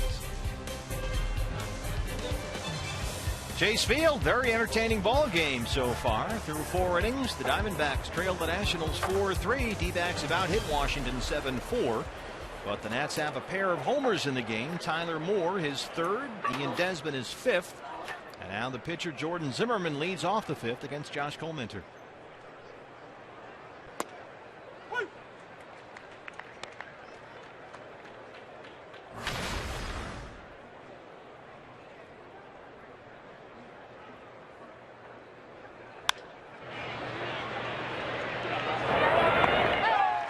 Downstairs to Jody. And Matt Williams talked about getting together with family members here, and so that's what he's doing, sharing time with family now that he's back in AZ. And I found his son Jake Williams. Jake, you are conflicted maybe today, maybe not. You're wearing the Sedona red. Jake is the manager of the Diamondbacks Scout Program, Valley High Schoolers, trying to help them develop into prospects. And so, what's it like being here today? You're wearing the D-backs, and your dad's in the Washington dugout. Some mixed emotions. It's good to have him back. Obviously, you have to show some love for the hometown team, but it should be a good series. They got a good ball club and very competitive, but it's good to have him back, spend a little bit of time with him before he goes out on the road, and he's gone until God knows when. Yeah, no question. So, for you being manager of D-backs Scout Program, employee, I'm glad you're wearing the Sedona red. Your girlfriend Kelly over here, though, she's an extension of you with the Nationals here. Yeah, I guess that's the half of me that's a fan. Or she's representing the Nationals fan, but she chose to wear it. I think she's just trying to get under my skin a little bit. Your dad's living his dream, though, isn't he? He is. He's as happy as he could be. Just going to the ballpark every day, I think, is really what makes him happy. And no matter how busy he gets, he's always having a good time, no matter what that look on his face tells you. Real quick, tell people what the D-backs Scout Program is. Over the last couple of years, especially in the summer and the fall, we've been able to build a good roster, a good competitive roster, the best high school talent in the state. We compete with teams from out of state, teams from in-state too, but we've generated a lot of exposure, a lot of positive exposure for these kids, and over this summer, this fall, the next couple of summers, we hope to continue to grow this program positively. You just mentioned the look on your dad's face. He is so intense. I remember covering him when he was a player, and he's really lightened up, as has Kirk Gibson. I mean, they kind of have to, right, when they get in this role. So I don't know, as his son, I'm sure you saw that managerial in the parenting, right? You saw that intensity. Far too many times. I knew that when that look was happening, I did something wrong, or I was in trouble. So usually when that look came around, I just went to the room and hopefully he calmed down a little bit and come down and not have to experience that anymore. Well, I know he was certainly proud. I remember when you had a hit in a spring training game here, and that was certainly a prideful moment for Matt, no question. Jake, thanks for the time. Thank you very much. I appreciate it. Guys, I'll send it back up to you. The life of a big leaguer and his son. Art Span hits that one right to Aaron Hill on 3-2. Here are Matt and Jake. Back in the day. Boy, Jake Williams was a pretty good ball player in his own right at Brophy Prep here in town. Unfortunately, Jake just seemed to have a lot of injuries. There was a stretch of about 2 years where I never saw Jake when he didn't either have a cast on his wrist or on crutches. Just an all-out player, much like his daddy, and unfortunately ran into some injury issues, but a real good ball player in his own right. Josh Colminter retires the first 2 in the 5th, and now he'll work to Anthony Rendon. Rendon drove in the game's first run with a sac fly in the 1st and singled his last time up.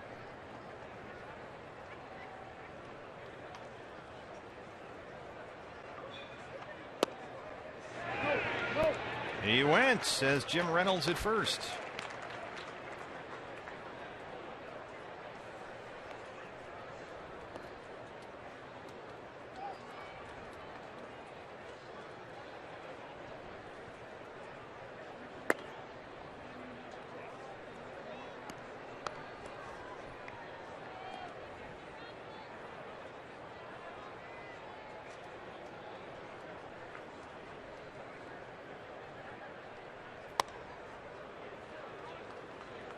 Three and one.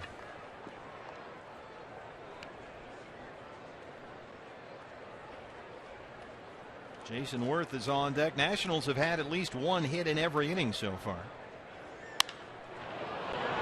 Center field, A.J. Pollock has been busy out there all night long, but Comenter finally works a 1-2-3 inning. And it keeps the Nationals off the board in the 5th. CenturyLink, your link to what's next. 2 up for the Diamondbacks. Martin Prado leads it off.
Winning run at first base.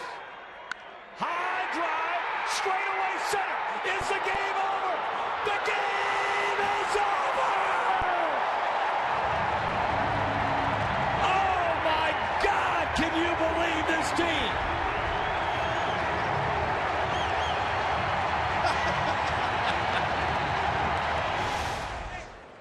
Sound familiar? That sounds very familiar. That was an unbelievable stretch of the season for that year's team. Jay Bell was the #2 hitter in the order. He hit a walk-off home run the first game of the series. Luis Gonzalez, the #3 hitter, did it the next day, and Matt Williams, the 4 hitter, did it on the final game of the series. Just crazy. Tom Brenneman on the call. That's you cackling in the background. Of course. Prado flies out to lead off the 5th. 1926, Walter Johnson won his 400th game. Willie Mays hit his first grand slam in the San Francisco Giants history. And Ernie Banks, the 8th member of the 500 homer club in 1970. But was it a grand slam home run? Paul Goldschmidt doubled and scored his last time up. There's a strike, 0-1.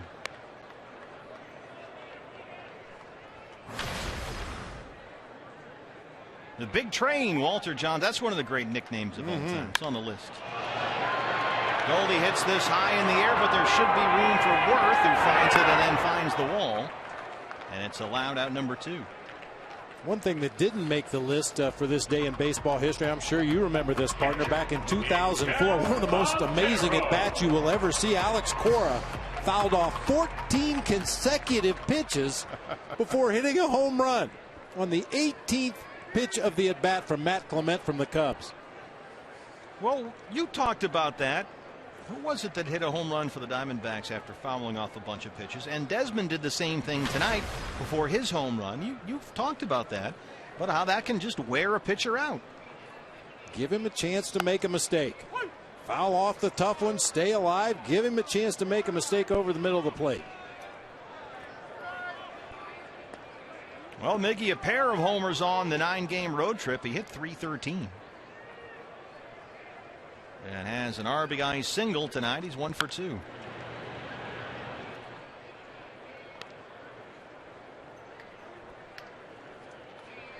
Nice Fangraphs piece today. Nice job summarizing a lot of the themes we've talked about with Miggy throughout the year, as Randall Delgado is up in the Sanderson Ford bullpen. So if you're online, check that out.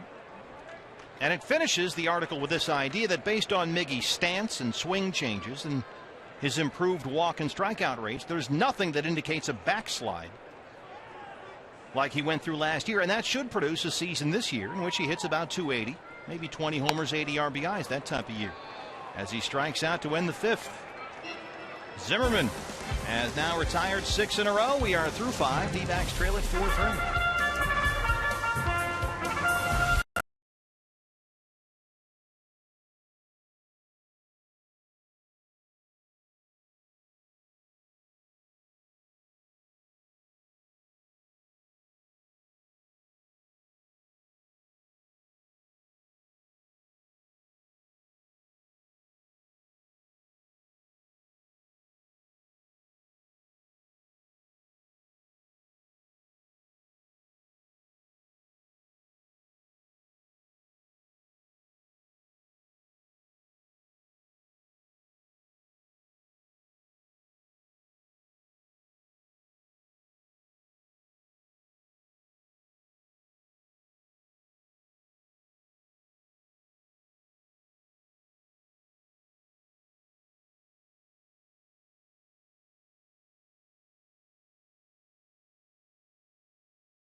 It looks like he's stopping.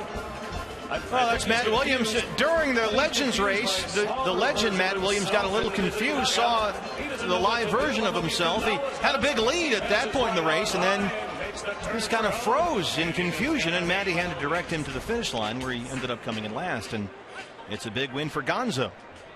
That's unfortunate. Now, the question is, as the legend Matt Williams passed the real Matt Williams at third base every day for the course of 4 years, that never happened, but suddenly there's an issue there. I wonder if any of the guys giving Matty a hard time over in that first base dugout. All he has to say is, how many of you guys have a big head racing at a major league ballpark every night?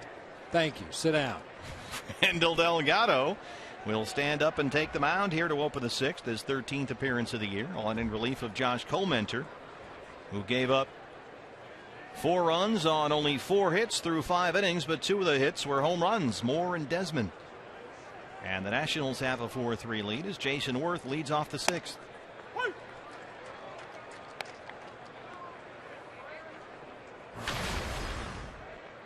That is some hair, man. I mean, that is some serious moss.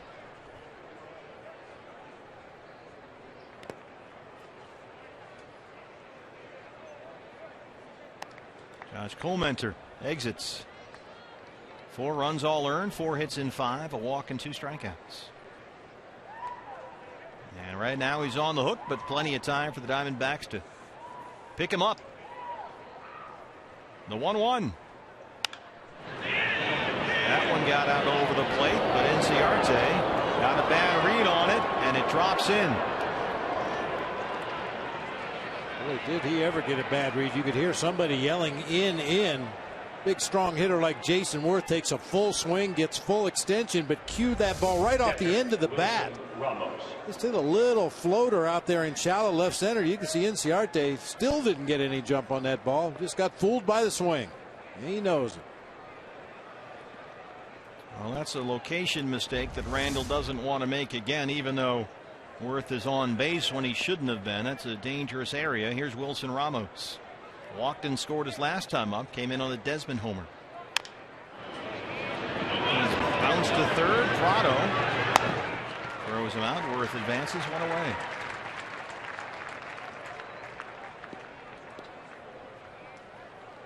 Experienced major leagues outfielders will tell you, besides using their eyes, they use their ears. Referring to the play that Inciarte made out there in left field. You hear that contact at the plate, and you have to be able to read whether the ball was squared up, was it hit out near the end of the bat. It makes a completely different sound, and you have to use your ears to help you get a jump on a ball as well. Ian Desmond has struck out and homered.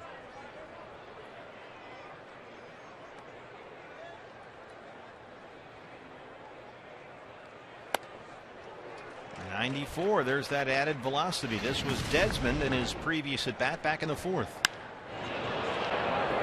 As Clemente lifted up and over the outer half, and Desmond hit it out of here for his 5th of the year. 1 out, Worth the runner at second.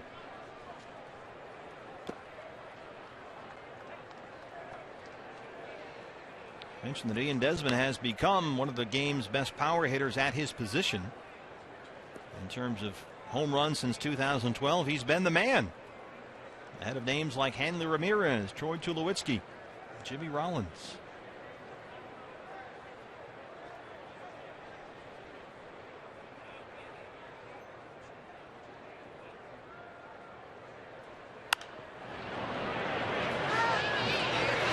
That is drifting near the seats, but room for Goldie.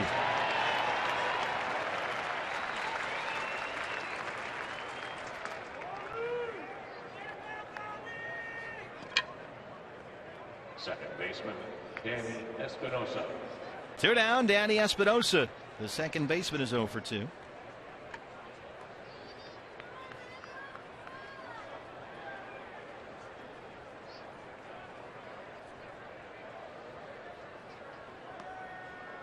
From Santa Ana, California, played at Cal State Long Beach. 3rd round pick by the Nats in 08.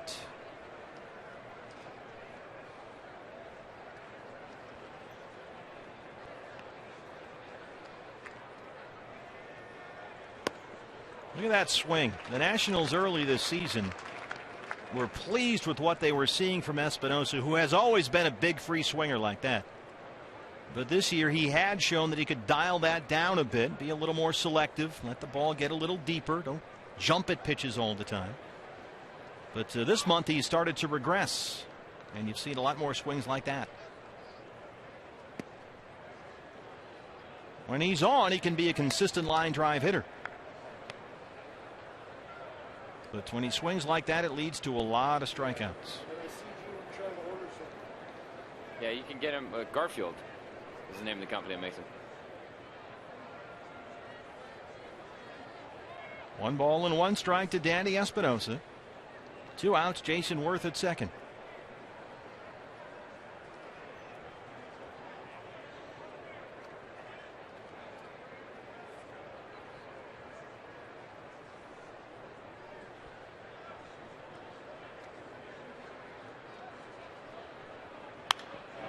That's out of play. Espinosa went through a painful rotator cuff tear that really hurt his offense as he tried to play through it last year. And while he was doing that, he broke his right wrist and then had it misdiagnosed, so he was kind of a mess. There's the swing. And while he was hurting, Rendon took over at second. And Espinosa finished up the year in AAA and didn't even get called up in September when rosters expanded. He stayed down. Called strike 3. Delgado strands Worth and gets us to the bottom of the 6th. Diamondbacks down 4-3.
Well, Kirk Gibson's D-backs had a big third.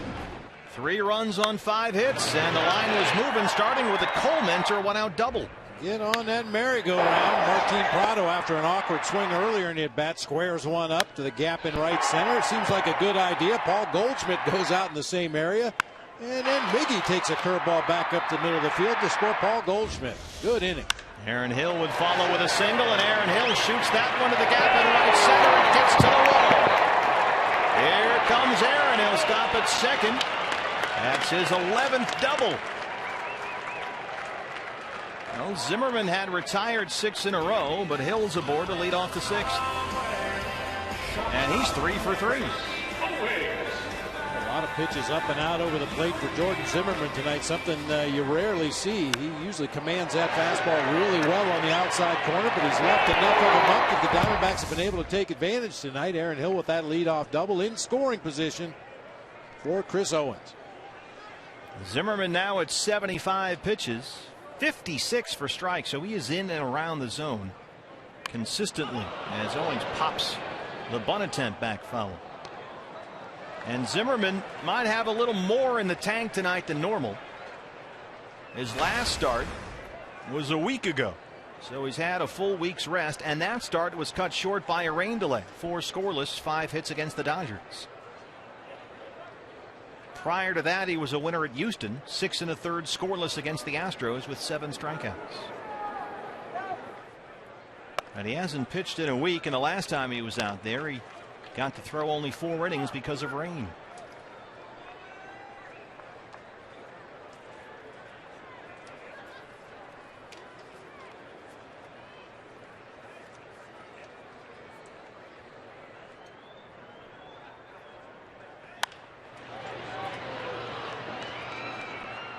MLB.TV Premium, the #1 live streaming sports service, is celebrating 12 years. Join the millions of subscribers who watch every out-of-market game live on over 400 devices. Visit dbacks.com for details.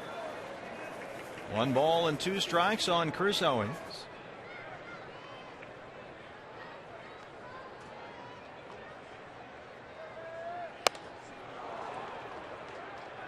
That's the first out here in the 6th. 4th strikeout for Jordan Zimmerman. Well, we saw Chris Owens do this in Chicago. Chase 2 high pitches to strike out his first 2 at-bats of the ball game before finally getting up on top of that pitch and driving it out to left field for a home run. A.J. Pollock singled his last time, 1 for 2. Well, beating Jordan Zimmerman is no easy feat. Last year he tied the Cardinals' Adam Wainwright for the league lead in wins with 19 games last year. A top 20 ERA. He threw 213 innings, including 2 shutouts.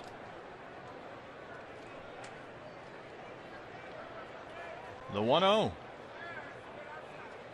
Well hit, right center. That ball is gone, a home run, and it's in the pool. A.J. Pollock, his 4th, and the Diamondbacks retake the lead. How about 5-4? Welcome home.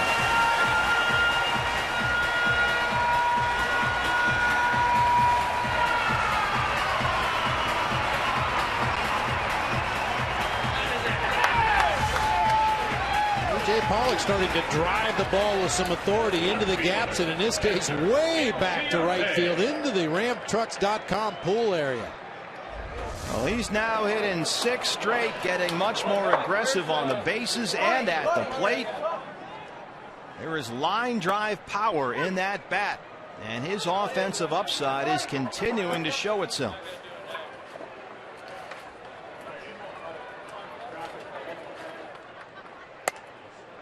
Big swing and a miss there by Ender Inciarte.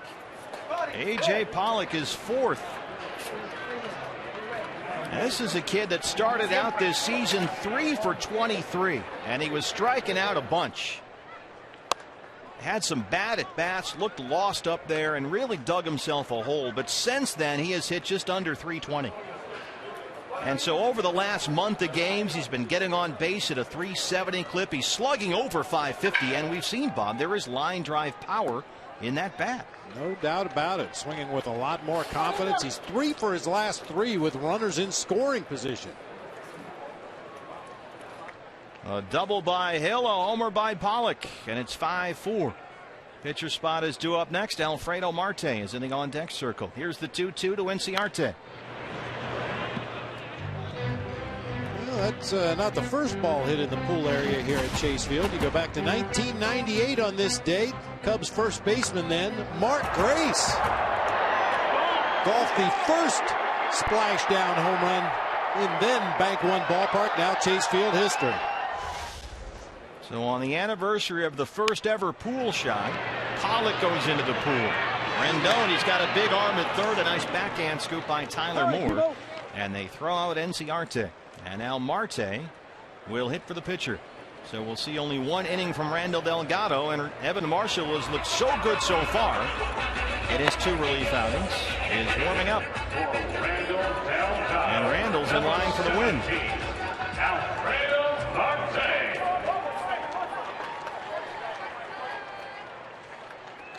A look now at Alfredo Marte. Joined the D-backs on the opener of the last road trip in San Diego. 3-for-11 on the season so far. A pair of doubles. He's got 3 RBIs. Zimmerman still throwing hard here. Creeping up on 90 pitches.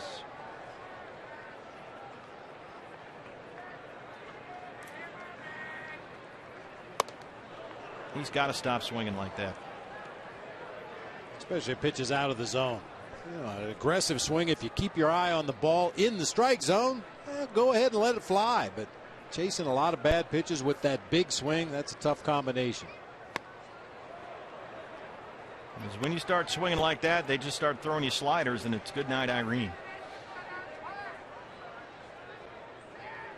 5 runs allowed tonight by Jordan Zimmerman has tied a season high. He had given up more than 3 earned runs in a start only once all year.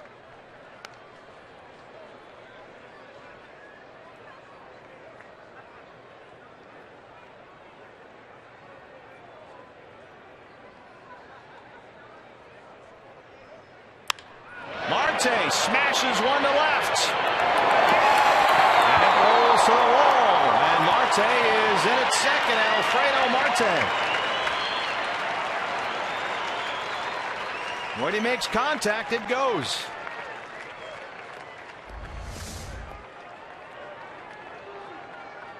Much more abbreviated swing that time. Just used his quickness with his hands and his wrists rather than trying to generate power with his lower body, and squared that one up to the gap in left center nicely. Matt Williams to the mound. Zimmerman 92 pitches. And he's going to go get his starting pitcher. Jerry Blevins, the left-hander, will come in and work to Gerardo Parra. Pitching change back after this.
Pepsi for the thrill of the game. Baseball is happening all around us, so go grab a Pepsi and some friends and join us at a D-backs game and live it. It's time to live for now. Pepsi, the official soft drink of the Arizona Diamondbacks. We back the D-backs. Jordan Zimmermann is out of the ball game. He's responsible for Alfredo Marte at second. And this is the left-hander, Jerry Blevins, acquired from the Oakland A's a couple of years ago. His 20th appearance. He'll work to Gerardo Parra. And the last time Parra was up, he hit an absolute rocket up the middle. And watch the play that Jordan Zimmermann makes. Robbery. For the last hit for Gerardo Parra with runners in scoring position, you have to go back to April 10th. He's 0 for his last 20 with runners in scoring position. Should have had one that last time up. Marte at second after a 2-out double. Parra hits that one right to Espinosa at second, and Blevins gets the outs. But the Diamondbacks get the lead. Aaron Hill a leadoff double, and then A.J. Pollock puts one in the pool on the anniversary of Gracie, baptizing that area of the ballpark, and it's 5-4 after 6.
The fastest checkout in town, and home of fresh food and famous locations. Back at Chase Field, Diamondbacks lead the Nationals 5-4, and as promised earlier in the ball game, it's that time. It's the AT&T fan photo of the game, as selected by the Brenly Committee. This is brought to you by AT&T and using the hashtag AZFanPhoto. Mikey likes to enjoy the ballpark food. Let's get Mikey to eat. He'll eat anything. Apparently. At Bobblehead Mikey. Mikey, thanks for that. Yeah, you include some picture of some good chow along with yourself and some Diamondbacks gear. That's another sure way to get on the fan photo. Well, Bob, we have established a pattern, at least Kirk Gibson has. It appears the 7th inning now with a lead belongs to Evan Marshall. This is the same pattern the Diamondbacks used yesterday in Chicago, when theoretically you have Marshall work the 7th, Ziegler the 8th, and Reed the 9th. Now the Miggy home run in the 9th inning yesterday changed that a bit. Oliver Perez finished up, but that bullpen structure, that back end, it seems like the roles are getting a little more defined here. Tyler Moore leads off the 7th against Marshall in just his 3rd big league appearance, and he has looked absolutely filthy so far. And certainly the absence of David Hernandez has kind of changed some of the dimensions out there in the bullpen, but Gibby's been searching for a long time for a way to get that ball to Addison Reed. Brad Ziegler's done a tremendous job this year, and Evan Marshall has quickly worked himself into the mix. Moore skies this to center. Easy play for Pollock.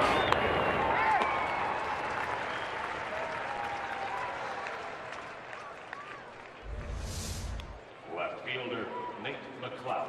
His stuff comes in hard, and it is moving. 4th round pick out of Kansas State 3 years ago. Actually got away with one right there, up and out over the plate, but because of that late movement, even on a high pitch, Just enough movement to get that ball off the barrel, turn it into an easy fly ball to center. Nate McLouth, 0 for 2.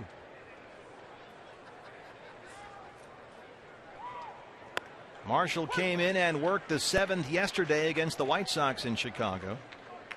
Struck out Abreu, struck out Dunn, got Viciedo to tap back to the mound. So he came on and faced the heart of the order, 4, 5, and 6, some serious beef. And he took care of business. That one is up the middle, Nate McLouth. Right behind Marshall and off the mound for a 1-out single.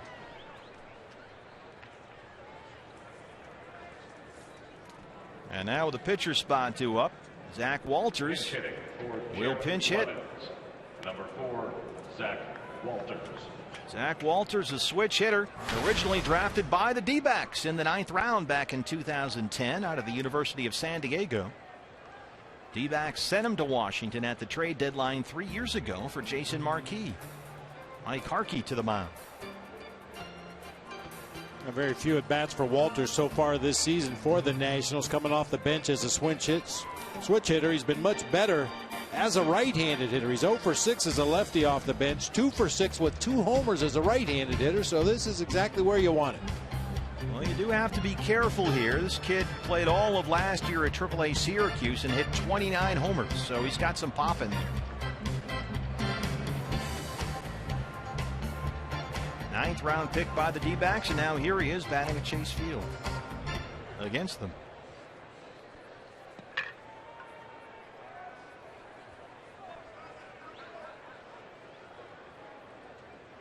He's definitely on the correct side for the Diamondbacks.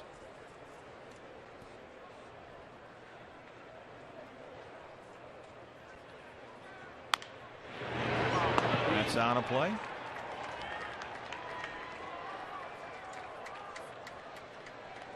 Nationals got 1 in the first, 1 in the second. D-backs answered with 3 in the third. Washington 2 in the fourth. D-backs 2 in the sixth. Back and forth we go.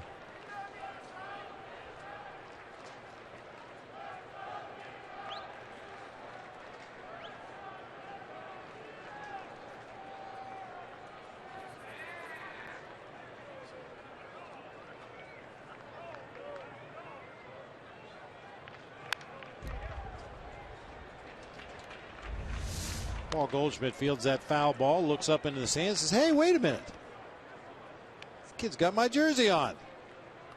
How about that? That's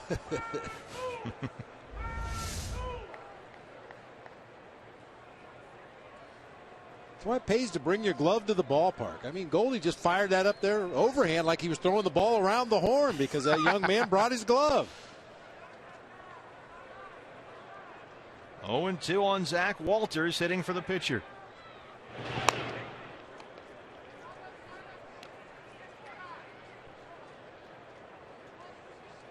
And we're told he has a first baseman's mitt, so he must really love Goldie. Phone's blowing up.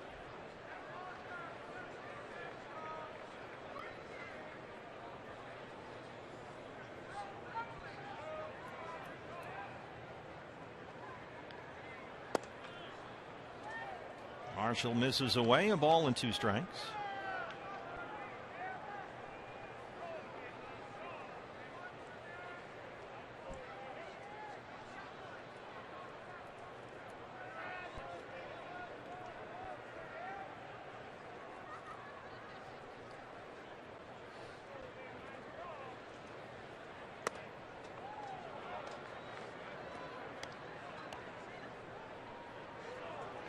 Well, Evan Marshall so far has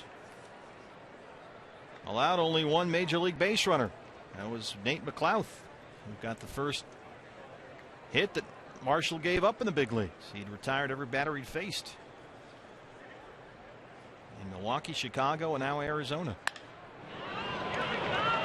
A little flare out to left, easy play for Inciarte. McLouth bluffs from first, but you're not throwing at El Cañon. Inciarte has got a gun.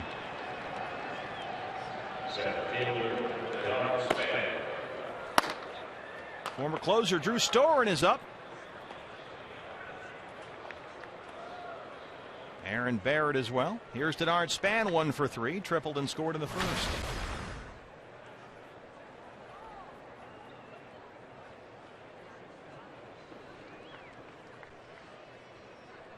Nationals trying to get off the schneid here. They're only a game over 500.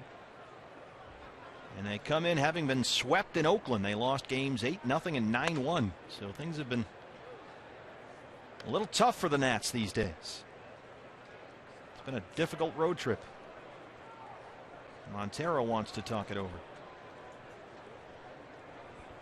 And of course, they're playing without all their big bats. Bryce Harper, torn thumb ligament. He's going to be out a while. Ryan Zimmerman also has a thumb injury. He's got a fracture in there. And Adam LaRoche just went on the DL with a strained quad. So Matt Williams is missing the heart of the order. 1-0 to Denard Span.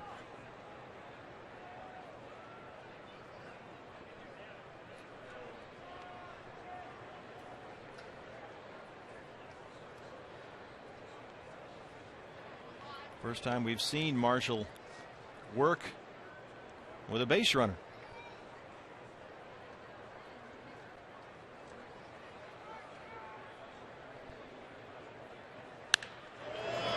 This is well hit to right.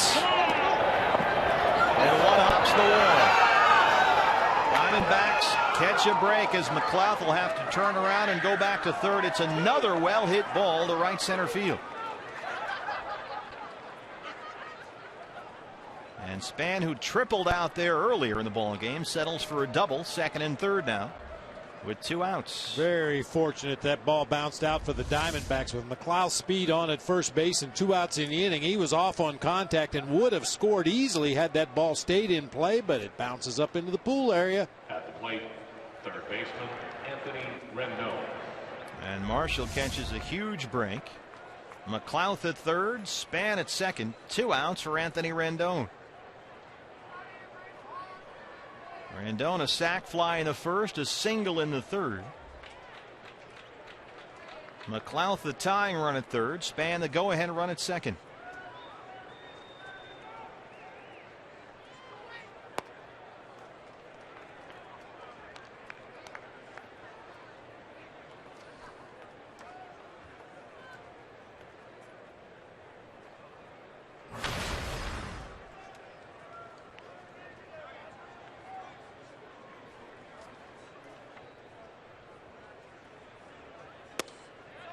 Misses there, 2-0.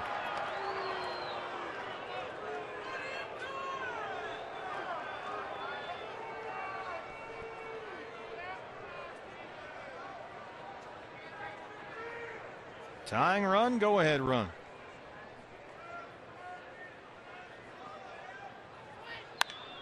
Out of play.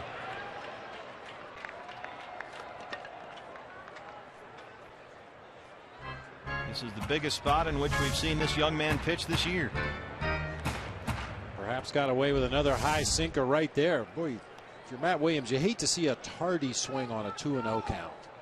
That should be one where you really get out there and hit it hard to your pull field, not foul it off to the opposite field.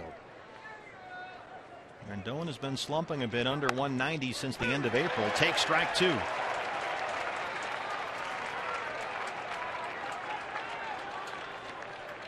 This is one of those moments where people that hate the save stat talk about. Games can often be saved by relievers in the 7th or the 8th. It's not always about the 9th. And Marshall made a big pitch right there. You don't get too many sinkers called at the top of the strike zone, but that's what Evan Marshall got right there. Broken bat. Owings knocks it down. Long throw. Got him. What a play by Chris Owings to preserve that 1-run D-back lead. And now are we going to have a challenge? Hold the phone. Everybody come on back out here. Matt Williams is talking at first base with the umpire. We may have a challenge.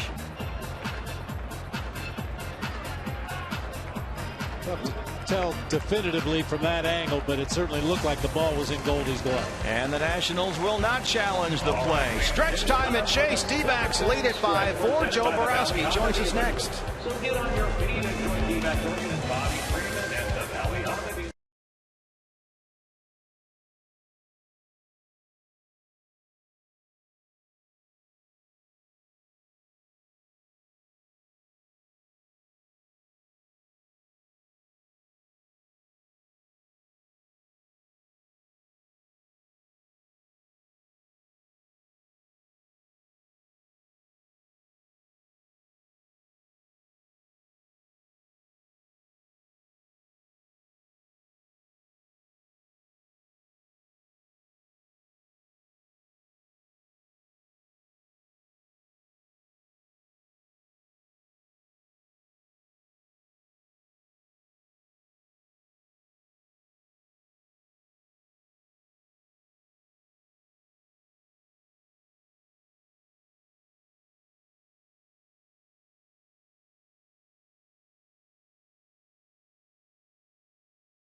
Knees so he could plant himself and be ready to throw it, and to know that he's going to short hop it over to Goldie. And what a great play right there.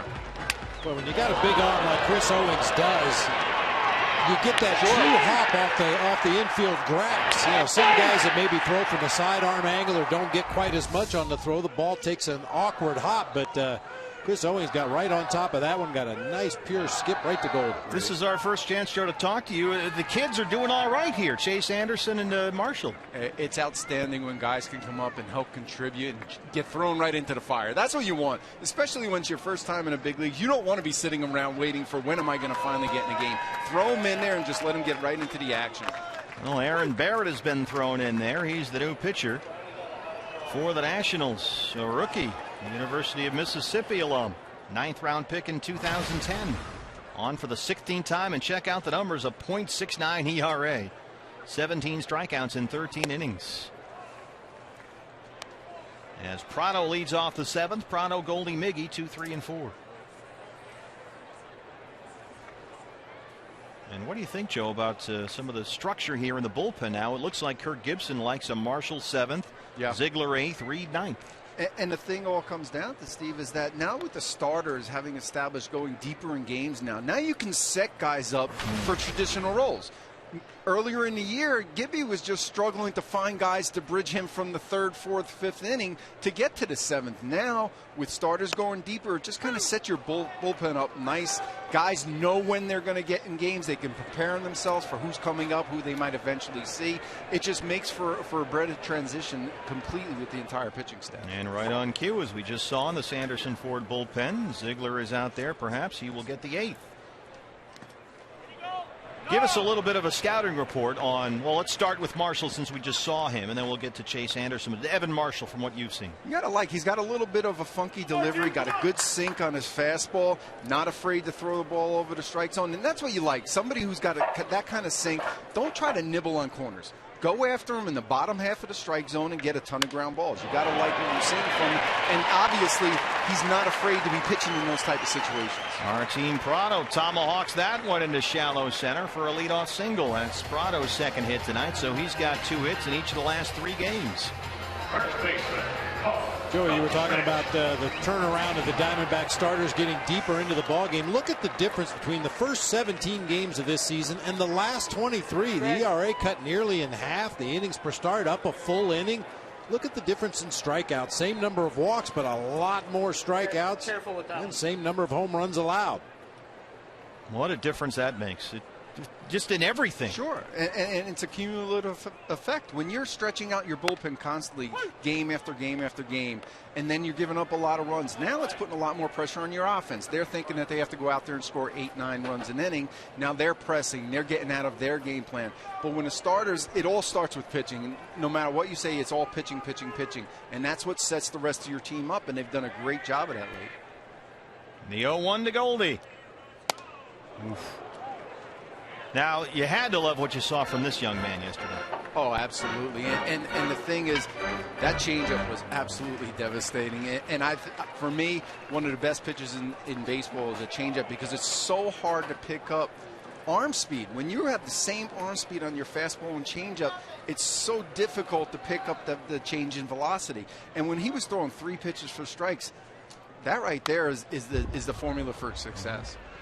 What was it like when you pitched in your first 1 or 2 or 3 big league games? And Bob and I talked about that, and he said you can think about it, you can analyze it, but you got to do it. It's just one of those things you just got to go through. Was it like that for you? Oh, absolutely. And I remember warming up in the bullpen. I had the butterflies going. I was just praying that I would go out there and just be somewhere near the strike zone.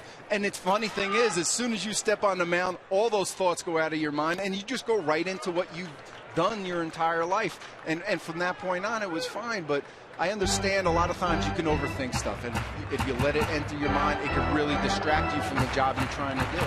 Because everybody has had dreams when you were a kid, and you imagine what that major league debut is going to be like, and you get out there, and if it doesn't go according to script, a lot of guys can just really crumble in that major league debut. But Chase Anderson did not succumb to that. Well, you couldn't have written a better script than the one he wrote yesterday. What a day. It was fun to watch. And he just ties right back into the equation that we showed you with the graphic. The starting pitching coming around lately. And some young bullpen arms in this system. All right, Mitch, they named the ballpark after Chase. You win. Mitch Riggin, the director, in the truck wearing a white belt. Goldie strikes out for the second. He dressed today like Judge Smales. You're right. Everything but the hat. It's easy to grin when your ship is coming. Adam Amari behind the plate has called a lot of high strikes. That one's in the strike zone in 95, that upper quadrant there. But he's called a few of those sinkers up there at the top of the zone. You don't see that happen very often. He sure has, and that's somewhere you don't want to live as a pitcher, because most of the time those balls don't come back. Well, Goldie has struck out twice. Here's Montero, who struck out his last time. That was against Jordan Zimmerman. We've since seen Blevins and now Barrett.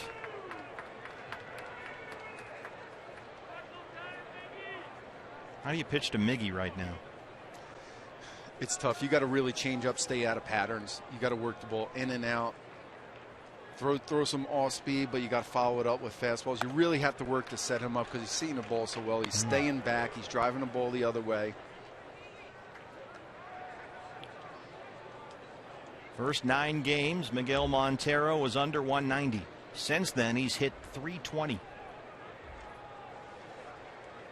And a lot of times when you attack somebody who's hot, you kind of draw an X through home plate. So you're pitching up and in, down and away, or up and away, down and in, and you just kind of try to stay there.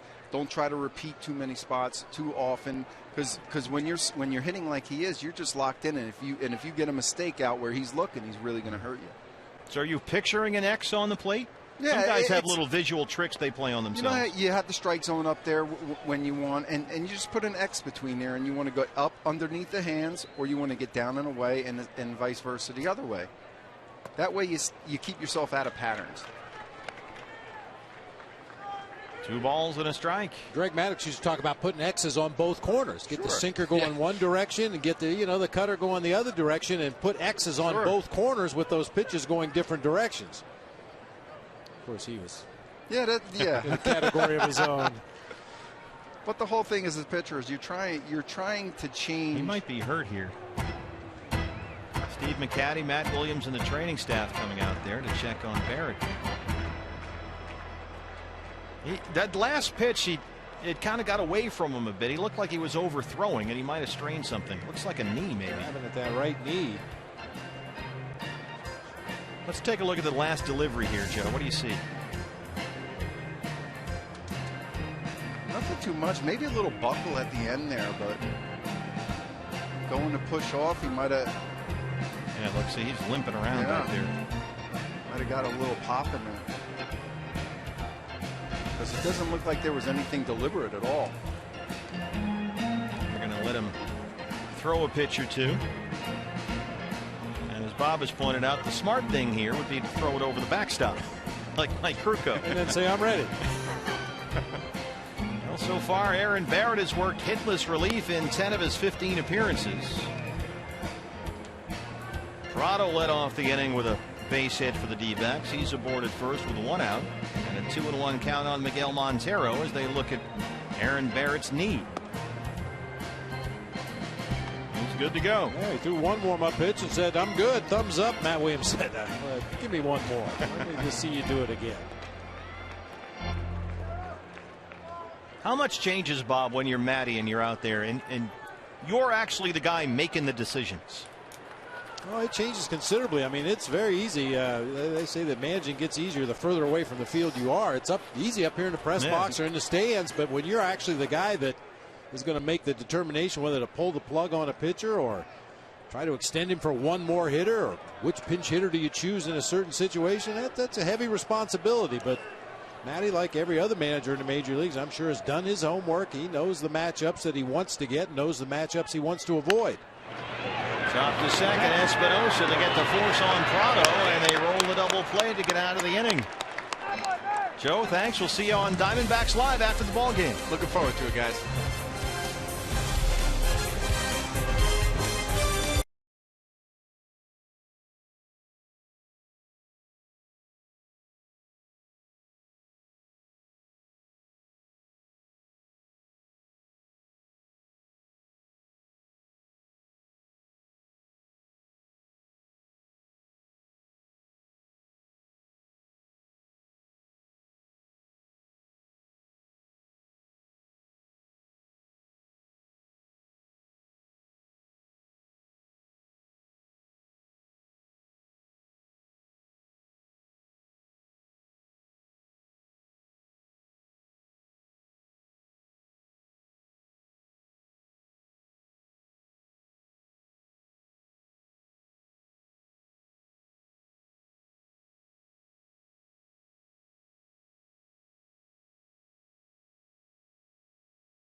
By signing up at one of the 16 interactive kiosks right here at Chase Field during any Diamondbacks regular season home game. Well, the formula goes into its second stage now. Marshall in the 7th and Ziegler in the 8th. This is Brad Ziegler, who right now owns an 18-game scoreless streak. That is the longest active streak in baseball and the second longest of Brad's career. He has worked 22 times and has a .90 ERA. He's been really good, especially lately. I mean, he's been pitching well, but it just seems like everything has come together for Brad Ziegler. He struggled early in the season to find a proper release point for that submarine delivery, but once he found that groove, he has taken off. 17 1/3 scoreless. Now he is working for the 3rd consecutive day. Brad pitched on Saturday in Chicago, worked 1 inning through 14 pitches. He pitched yesterday against the White Sox, worked 1 inning through 12 pitches. And he's out there for day 3 in a row here in the 8th. Opens up with Jason Worth. Worth today singled his last time up. He's 1 for 3.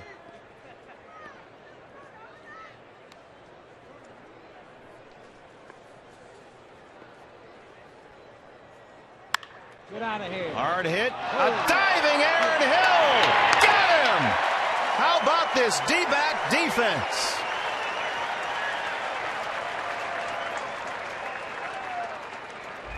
There were times in the early season the Diamondbacks struggled to make the routine plays defensively. A couple of gems in the ball game tonight, including this one. A high hop off the mound. It's amazing how this stuff seems to get contagious. It really does. You see a guy next to you make a great play, you want that next ball to be hit to you. Aaron maybe got a little bit of an assist from the side of the mound that time, deflected that ball ever so slightly back in his direction, allowing him to get to it with a dive. Strike one to Wilson Ramos, who was 0 for 2. He walked and scored in the fourth.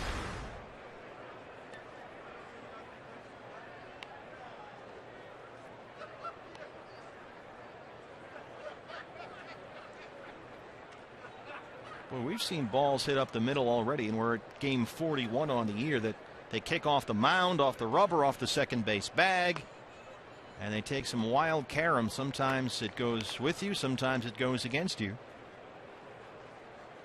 Well, as a middle infielder, you know, in Aaron Hill's case, you're constantly watching to see where that ball hits. And fortunately for Aaron and the D-backs, it caught just enough of the mound to deflect it a little bit. That gave him the chance to make that great play. And oh, by the way, he's 3 for 3 at the plate, Aaron Hill. He's not just a defensive specialist. The pride of Visalia, California. And LSU.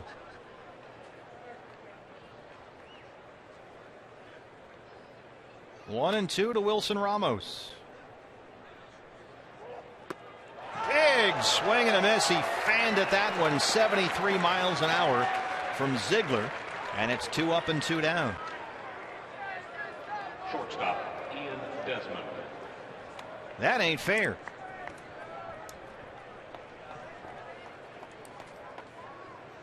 Brings up Ian Desmond. Tyler Clippard, who when he was with the Yankees was the Yankee Clippard, is warming up.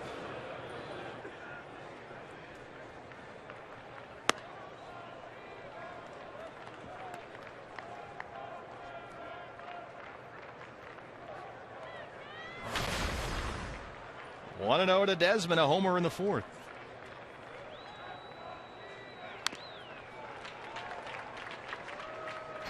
This was Ian Desmond against Josh Colmenter.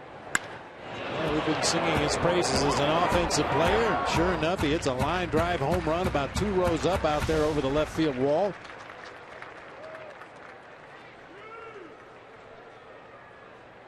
The 1-1. Well, Ian Desmond last year became the first Nationals player to put up multiple 20-20 seasons, 20 homers and 20 stolen bases. And he became one of 7 shortstops ever to have 2 career 20-20 seasons. Another is that man right there, bench coach Alan Trammell. Tram did a lot of things that few shortstops could do. That one got through Miggy. It's a ball 2-2.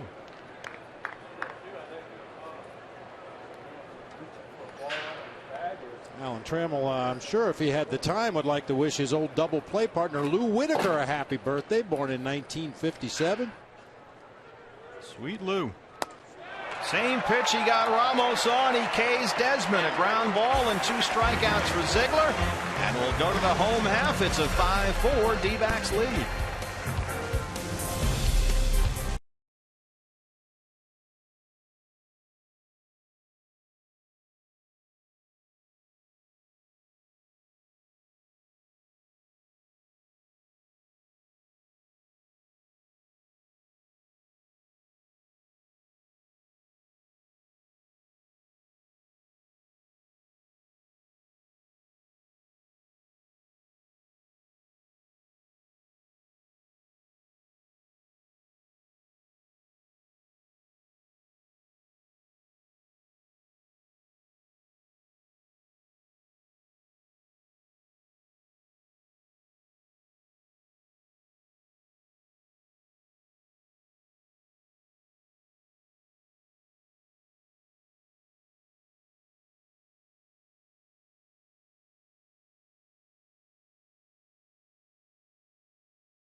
about it. Good defense can be contagious. Go get it.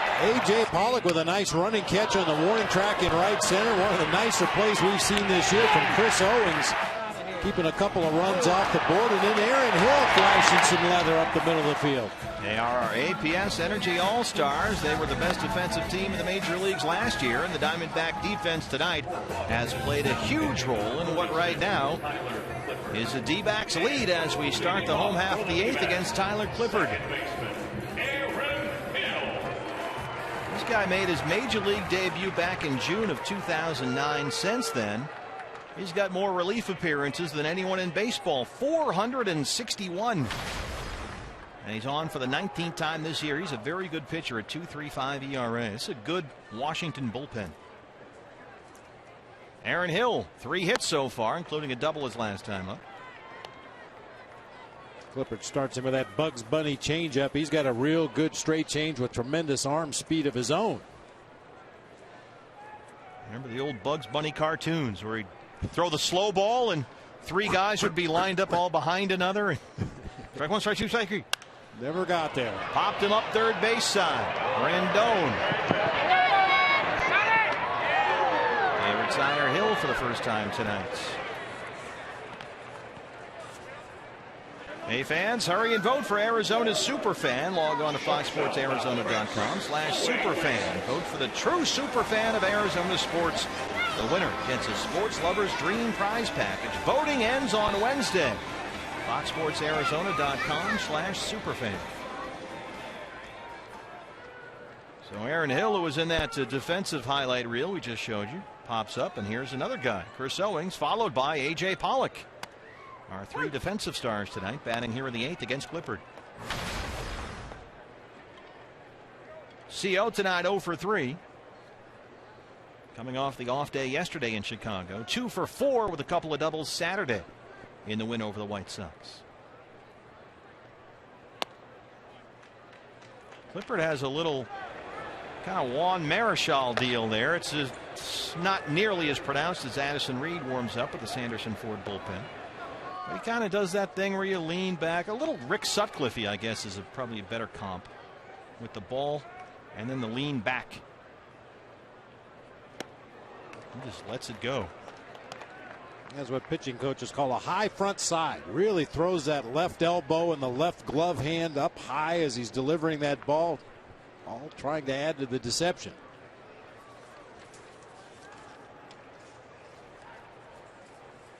He's ahead of Owings, 1-2. Chase the high fastball again. That's a strikeout. We've seen Chris do that a lot lately. 2 down. foxsportsarizona.com. The local online sports coverage you can't find anywhere else. Jack McGruder catches up with Matt Williams. Greg Morgan on the Cardinals' remaining needs after the draft and post-game analysis and reaction from the D-backs clubhouse. All that and more right now. foxsportsarizona.com. There is Jack in the press box to our right. Writing the story right now that you'll read. A.J. Pollock, a single and a homer tonight. Yeah, with the return of Matt Williams to the Valley, a few more writers over there in the press box than we normally see for a Monday night game. Yeah, it's a little more crowded over there. I thought, are the Yankees in town? What's happening? Free food in the press box. The 0-1.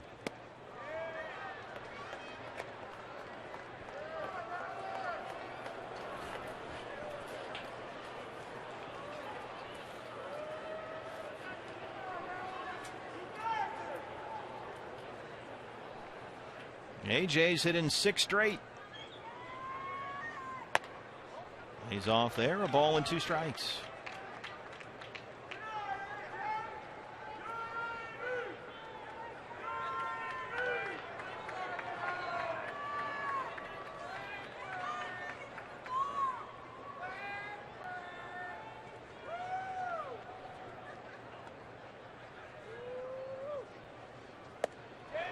Two strikeouts in the inning for Tyler Clippard sends us to the 9th. It's a 5-4 ball game at Chase. CenturyLink, your link to what's next. The closer, Addison Reed.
Into the ninth, big turning point in the ball game right here with Nate McLeod on the move from first base. Denard Span bounced one into the pool area. McLeod had to go back to third with runners at second and third.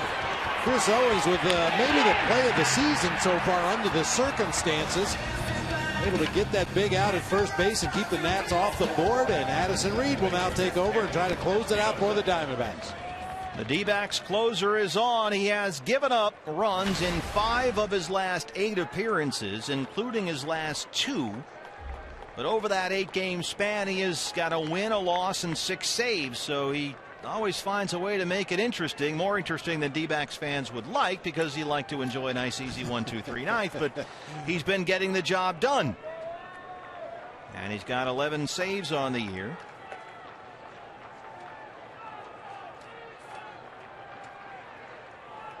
He has saved 11 of the Diamondbacks' 15 victories. Danny Espinosa leads off the 9th.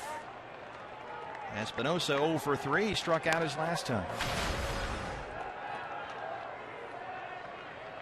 Addison gave up a run in saving the game at Milwaukee. That was on a Wednesday. And then on Saturday gave up a run and saving a win over the White Sox. His last 2 appearances, and this game is tied.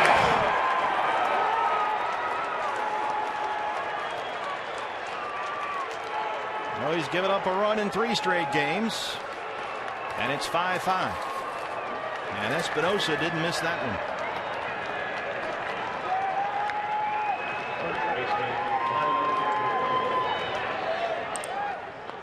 Fifth home run given up by Addison Reed this season. Needless to say, your closer can't be giving up long balls. This is why not anybody can close games. You know, we always hear that. Well, a guy that pitches well in the 7th or pitches well in the 8th, have him close. Well, the closer's the only guy out there without a net. If you give up a run in the 7th or even in the 8th, there's still chances to get it back. In the 9th, you're out there on the high wire act, man, and it's been a little windy up there lately. Left fielder, Nate McLeod.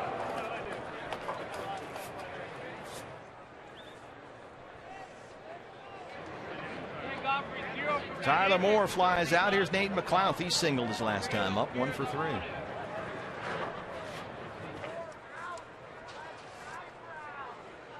Pitcher spot is due up next. Kevin Franzen is in the on-deck circle.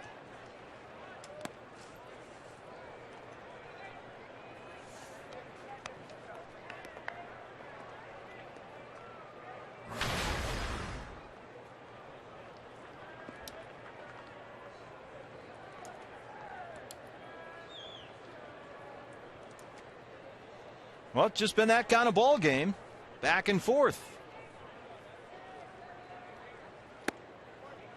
Nationals had 1 in the 1st, 1 in the 2nd. Diamondbacks answered with 3 in the 3rd. Nationals took a 4-3 lead with 2 in the 4th. Diamondbacks 2 in the 6th to take a 5-4 lead. Now the Nationals have tied it here in the 9th.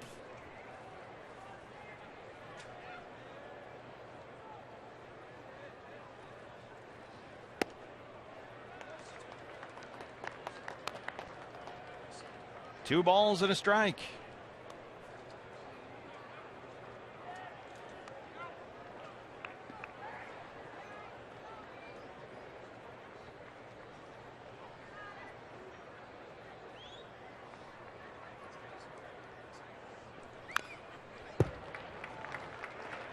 Addison Reed in his last 8 appearances coming into the ball game. Mentioned he'd given up runs in 5 of those 8 appearances. Over that span, his ERA is almost 6. And opponents are hitting an even 300 against him. And those numbers just went up. 2-2 to McLeod.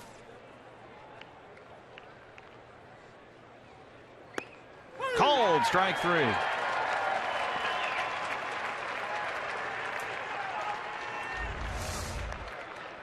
Seems like the issue a lot of times with Addison Reed has been command. That time he just dots the outside corner on Nate McLeod. But over the course of the season, he's left a lot of those fastballs right in the middle of the plate at the most inopportune times. Kevin Franzen now will hit for the pitcher, hitting .254. And his batting average was about 30 points higher at the beginning of this month.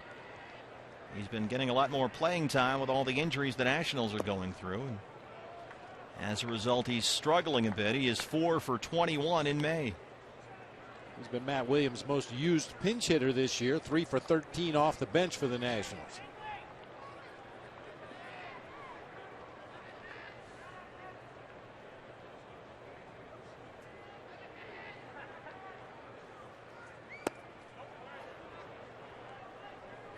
Two and 0.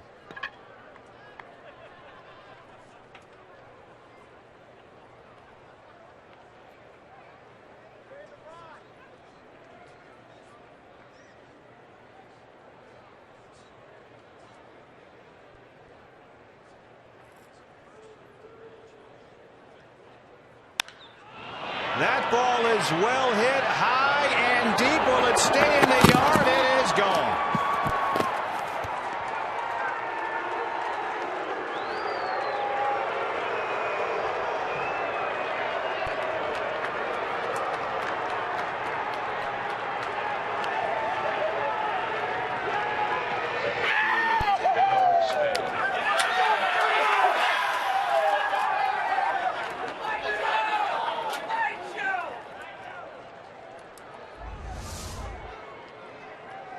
Once again, look at the location.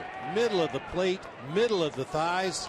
Just hope that Franzen hit it too high to get out of here, but just continued to carry. Gets about 5 or 6 rows up in those left field bleachers.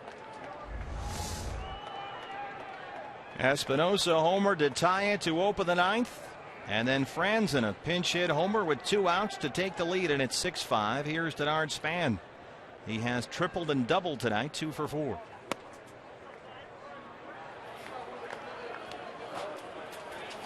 Kevin Franzen, the former Giant, former Philly.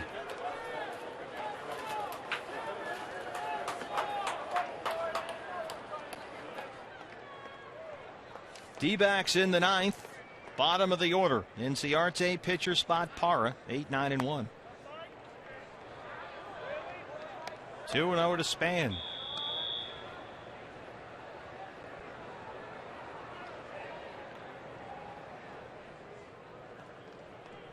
I think the hitter in that pitcher spot in the bottom half of the inning is really dependent on what Inciarte does to lead off the inning.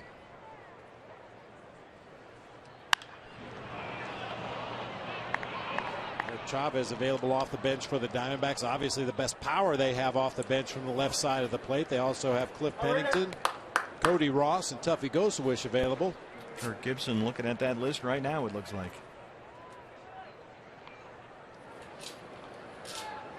Four Nationals homers tonight. 2 in the 9th.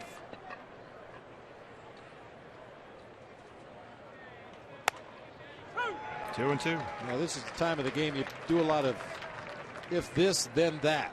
If the leadoff hitter gets on, then it's going to be this guy to pinch hit. If the leadoff hitter does not get on, it's going to be that guy to pinch hit. And part of Alan Trammell's job as the bench coach is to relay that information to the appropriate players on the bench. Hey, if Inciarte gets on, you're going to be the pinch hitter. If Inciarte makes an out, you're going to be the pinch hitter. That way guys can get mentally and physically prepared if that situation comes up. That is out of play down the left field line. Well, it's been a tough trip for the Nats. As we mentioned, they were swept in Oakland, blown out twice, 8-0, 9-1. Only 3 homers over their previous 7 games, but they have homered 4 times tonight, including twice against the closer Addison Reed.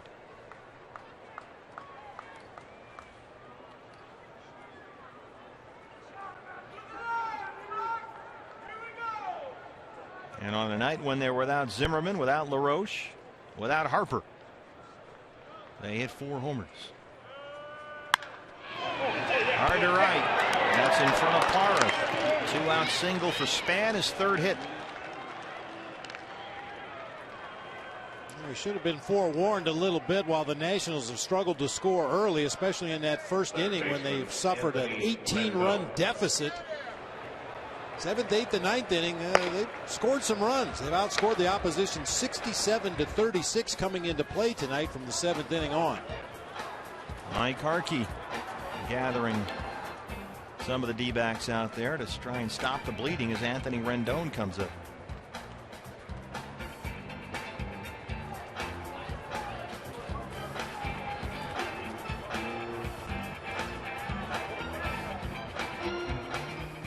And Bob, we talked about this. We had this conversation the other day, the difference between control and command. And as you mentioned, Addison is just not locating on the edges of the strike zone. Everything is down the middle. At least not consistently hitting those corners. We saw him paint that outside corner on McLeod to get the called strike 3, but then comes right back to the middle of the plate against Franson. And he just seems to be in one of those stretches where if he does make a mistake with that fastball, they don't miss it very often. If he leaves it over the plate, it usually gets hit hard.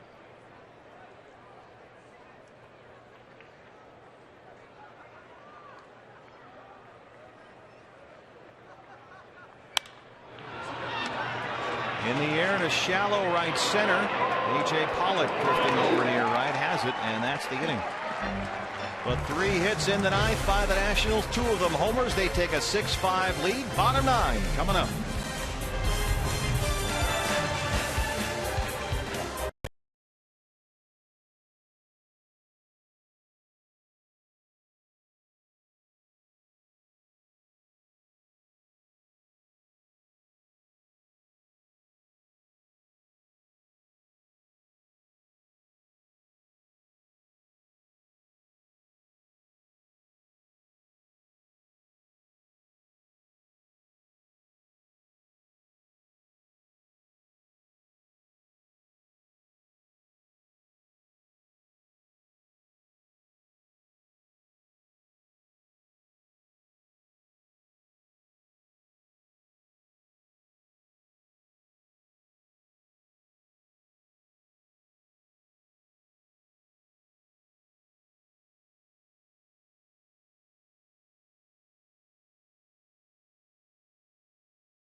Location for Madison Reed, down and out over the plate to a good low ball hitter from the left side of the plate, and Danny Espinosa, the line drive homer to right field. Kevin Franson gets one middle cut, middle of the plate, no doubt about it.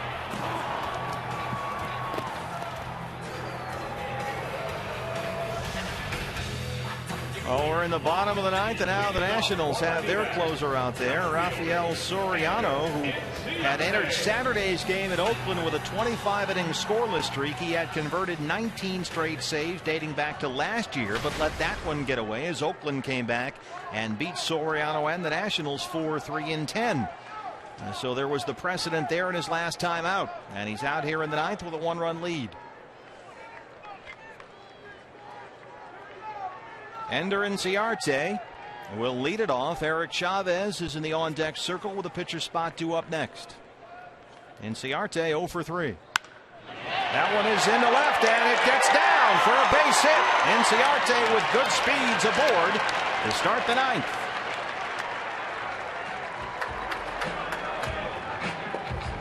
And let's see what we do here with Chavez coming up in terms of Inciarte. Number 12. They've met before. Chavez 2 homers against Soriano.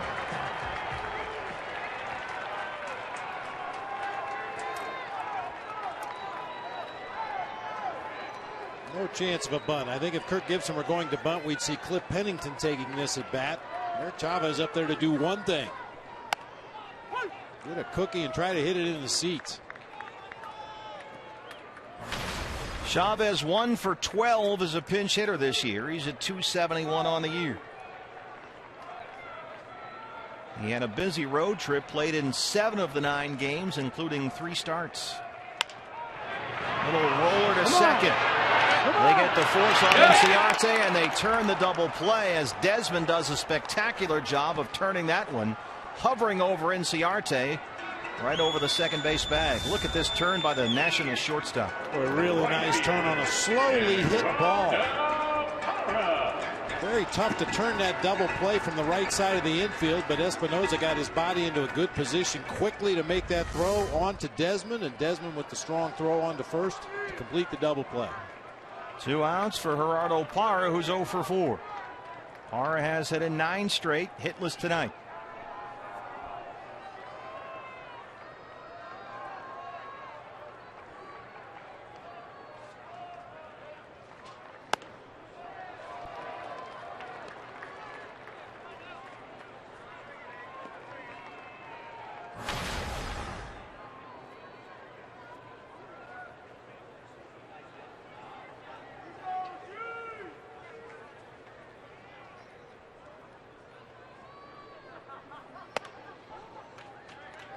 Well, Addison Reed gave up only 6 homers all of last season. Closing game for the White Sox. He's given up 6 already this year. 2 in the 9th, Espinosa and Franzen. 1-1 to Parra.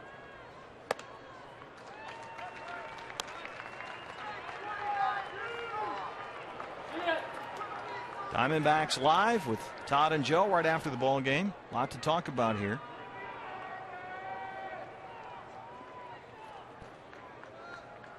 D-backs have out hit the Nationals 12-10, trail at 6-5, down to their last man. Parra lifts it into left. It's into the bullpen. 6th double for Gerardo Parra. He's hit in 10 straight. D-backs still alive here.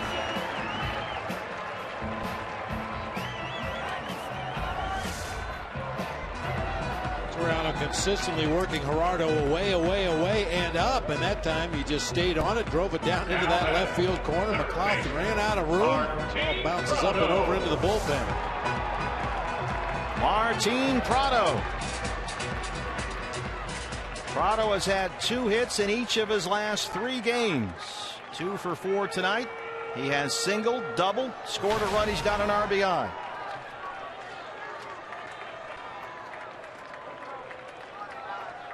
Two outs, tying run at second.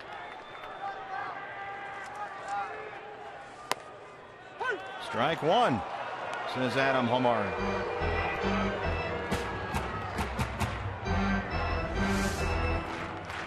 We've seen Prado swing at a lot of first pitches recently, and with that in mind, Soriano starts him with a slider right on that outside corner.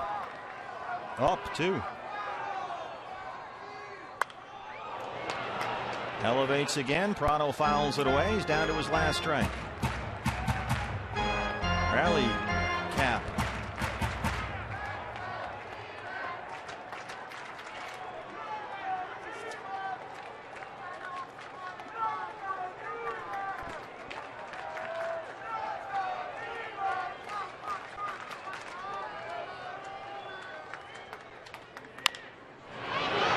Bounce to short. Desmond. Nationals with 2 in the 9th. Win it 6-5. And this one hurt.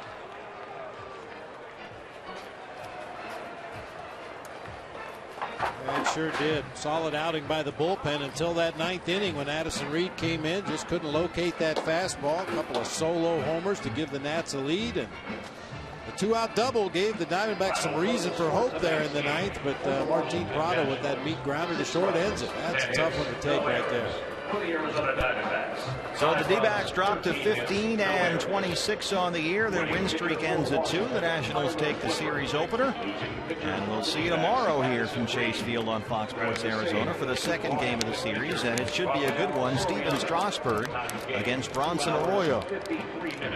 Lots to talk about here in a 6-5 Nats win. Let's start Diamondbacks Live. Joe Borowski's with Todd Walsh. Todd. All right, Steve, thank you very much indeed. Lots to talk about as our post-game show gets underway here. Diamondbacks Diamondbacks Live, presented by CenturyLink. And Joe, it was set up. This one does hurt. If you're a Diamondback fan, it was right there for you. But your closer can't give up the long ball. Well, I know what he's going through right now. I've dealt with it a lot. But there was a lot of things, a lot of positives for the Diamondbacks today. They're setting themselves up for a good run. All right, we'll break it down. We'll take a break. When we come back, we'll get Bob Brenly's take on this. What happened to Addison Reed, the closer? We'll hear from Diamondback skipper Kurt Gibson and reaction from the room as well. Stick around. More to come. 6-5 the final. The Diamondbacks fall to the Washington Nationals in Game 1 of this 3-game series.